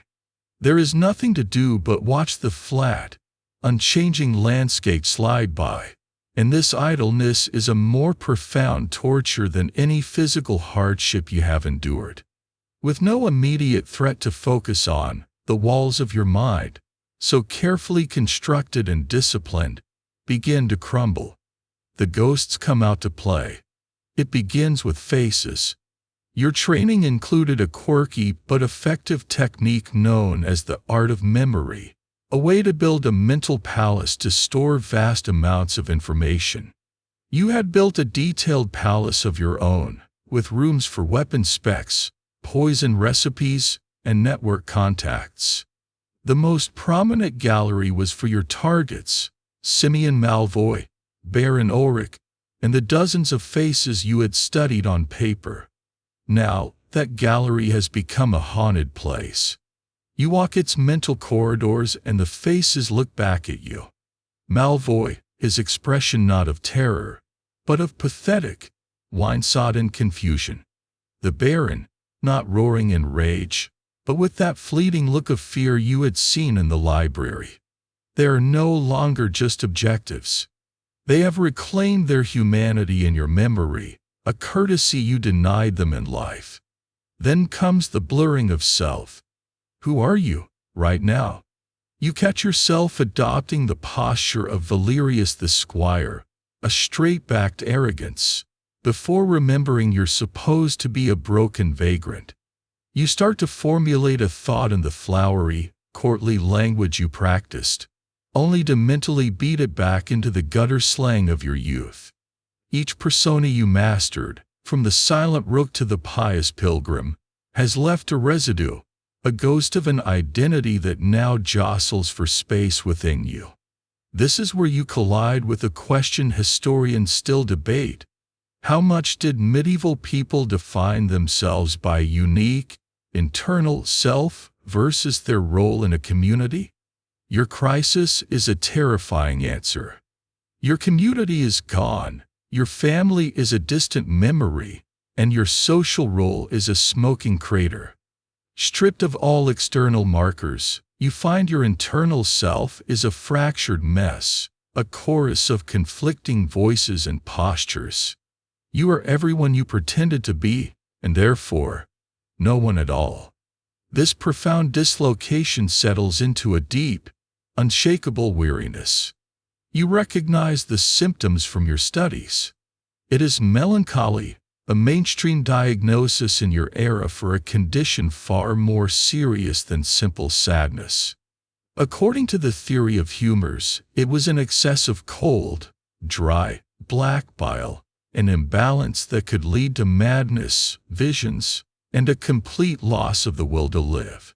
You feel it now, a spiritual sickness that leaches the color from the sky and the taste from the stale bread the barge master grudgingly shares. Your life, once a high-stakes game of survival, now feels like a pointless, exhausting joke.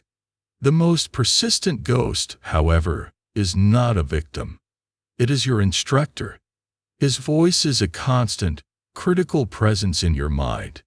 It is not the voice of a disapproving father, but of a master craftsman inspecting a broken tool.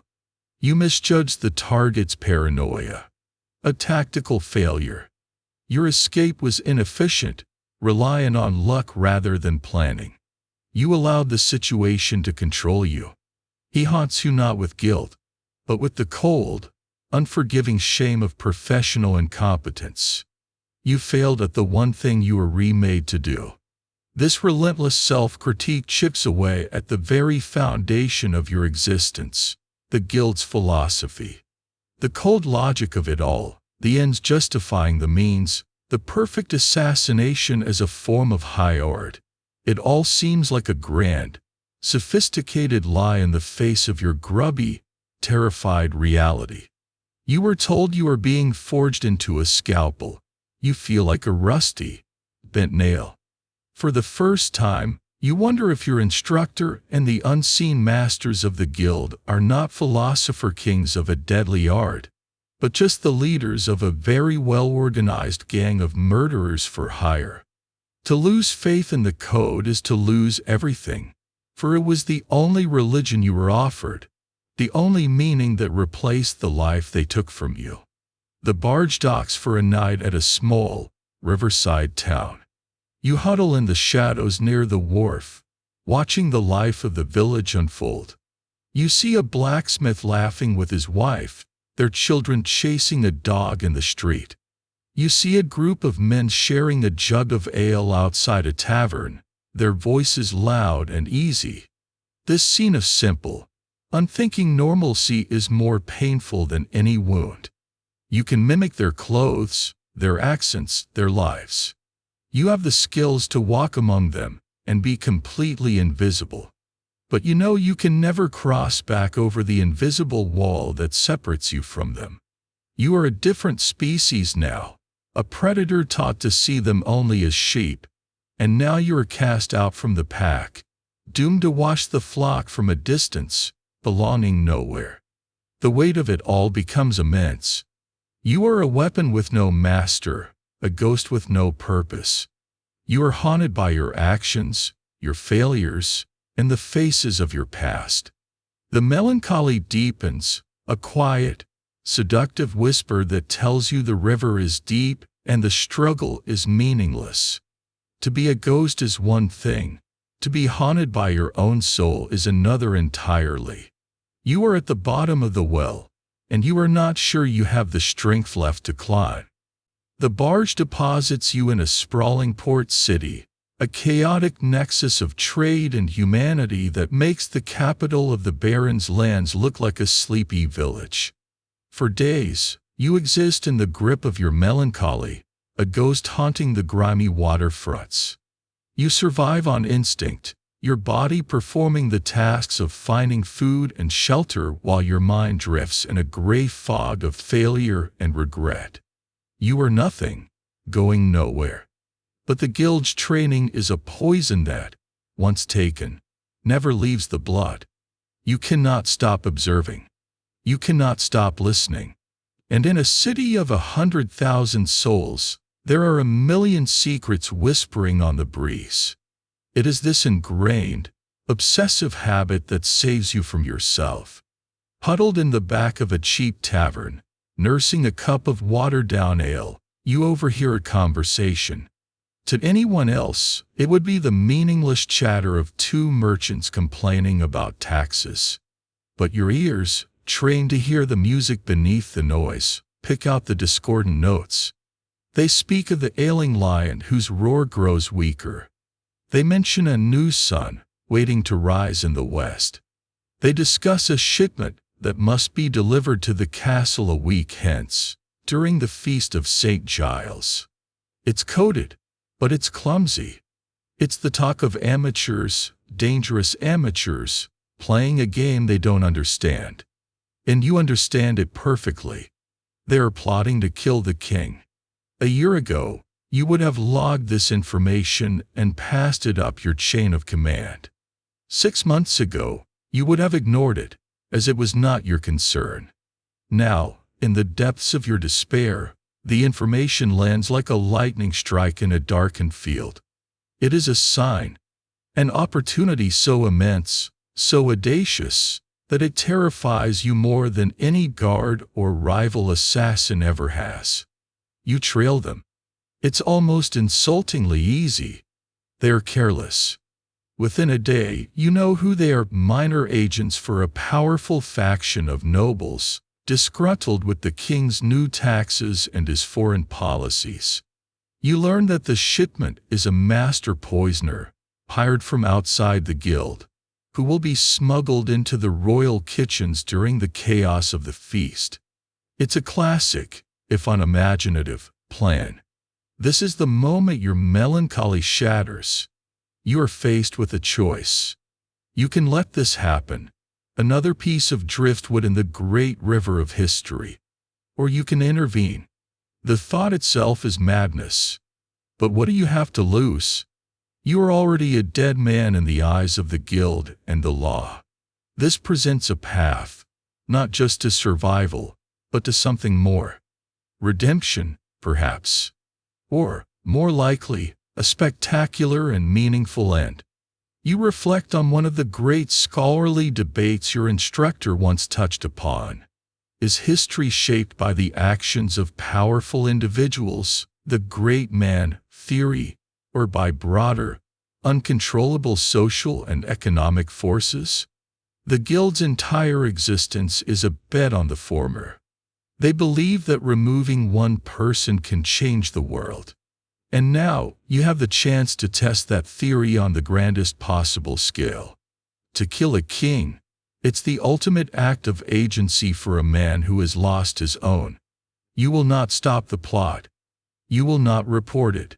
You will take it over. This is where your training coalesces into a new, terrifying resolve. You stalk the foreign poisoner for 2 days.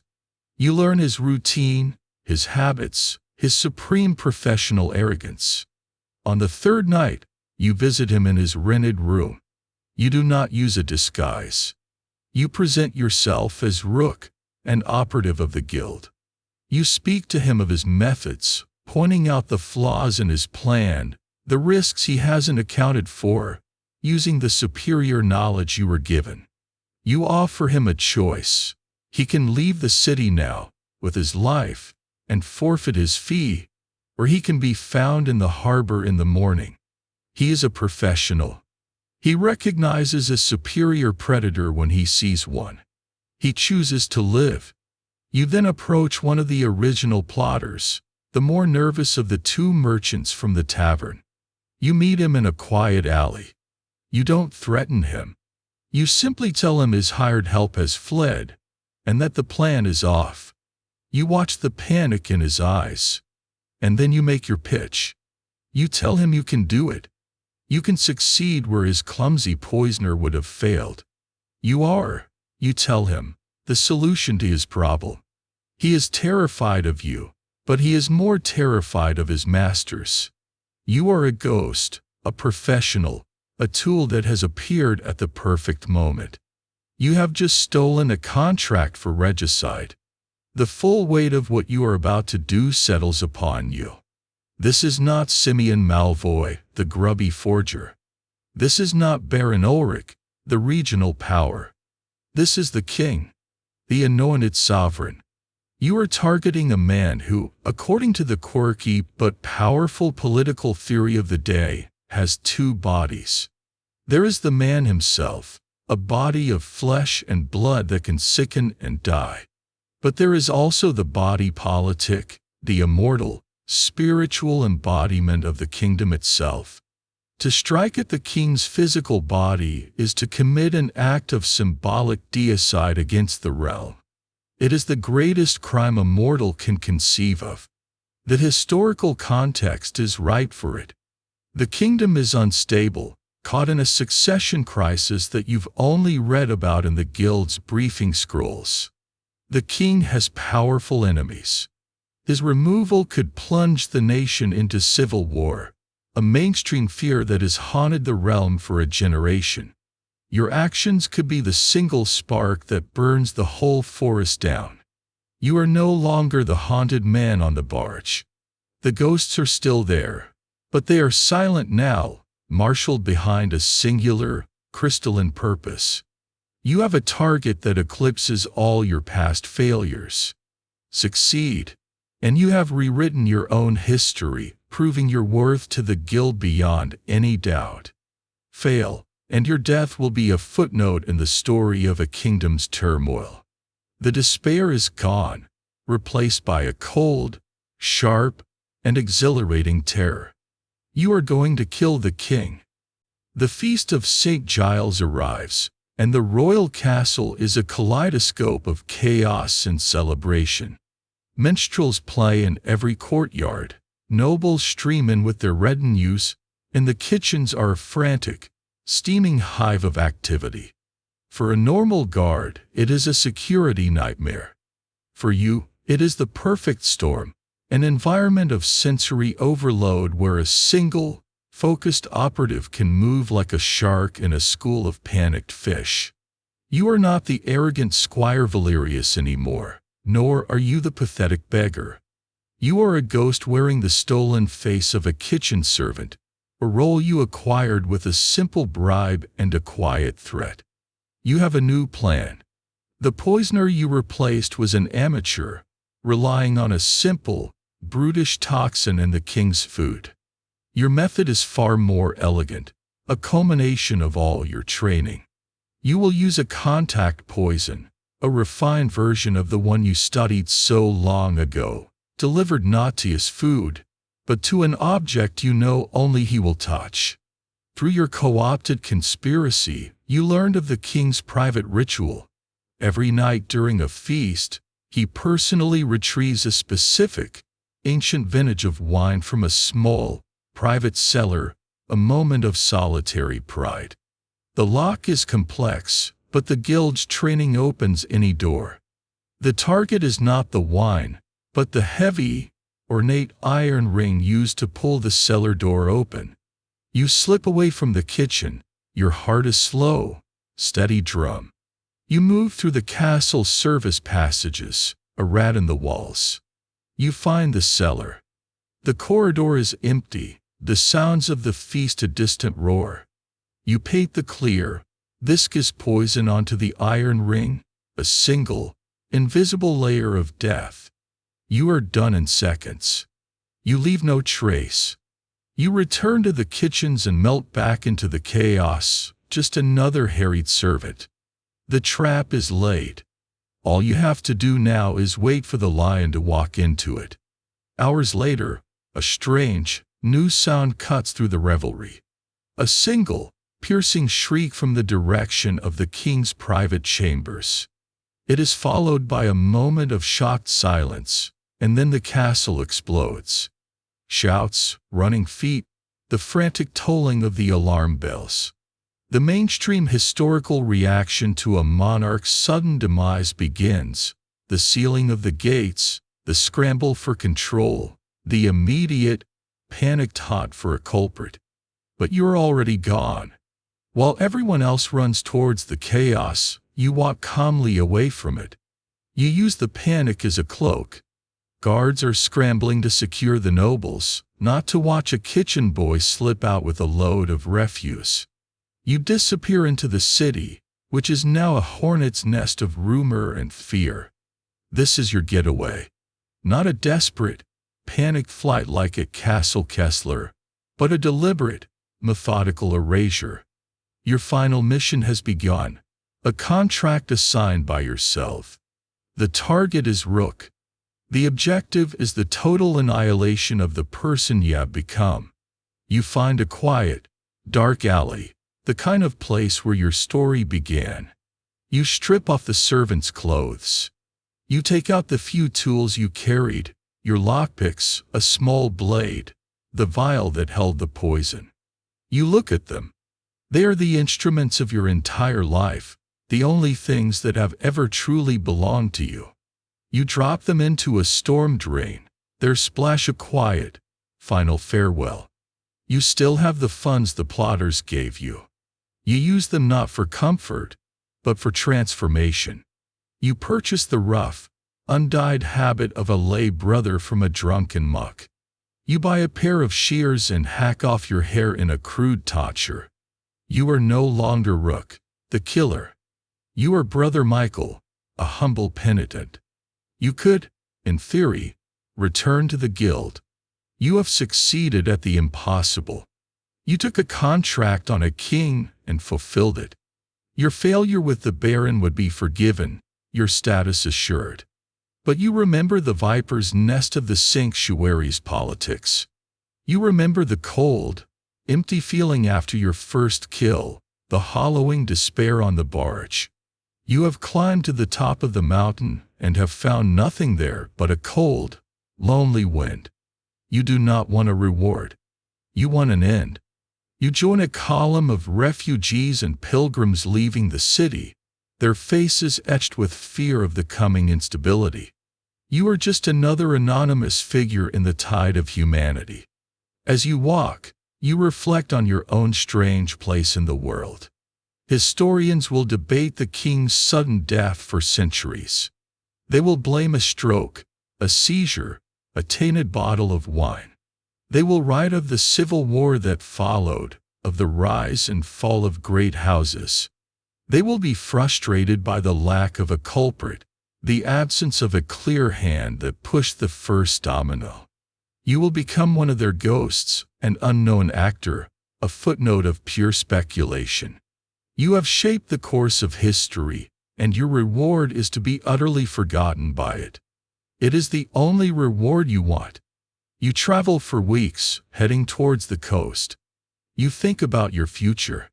The quirky, fringe tales of men erasing their past come to mind.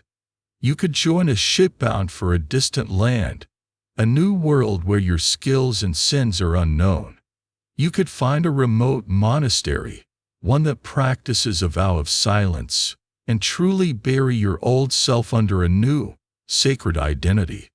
You could become a hermit, living out your days in the wilderness that once tested you so severely. The choice doesn't even matter. Each path leads to the same destination, anonymity. You have become the master of the vanishing act. You have erased your name, your face, your past. All that is left is a consciousness, a collection of memories that you will carry in silence to your grave. You walk on, a nameless brother on a dusty road, leaving no shadow behind you. The world doesn't know you exist, and at long last, you feel a flicker, not of happiness, but of peace.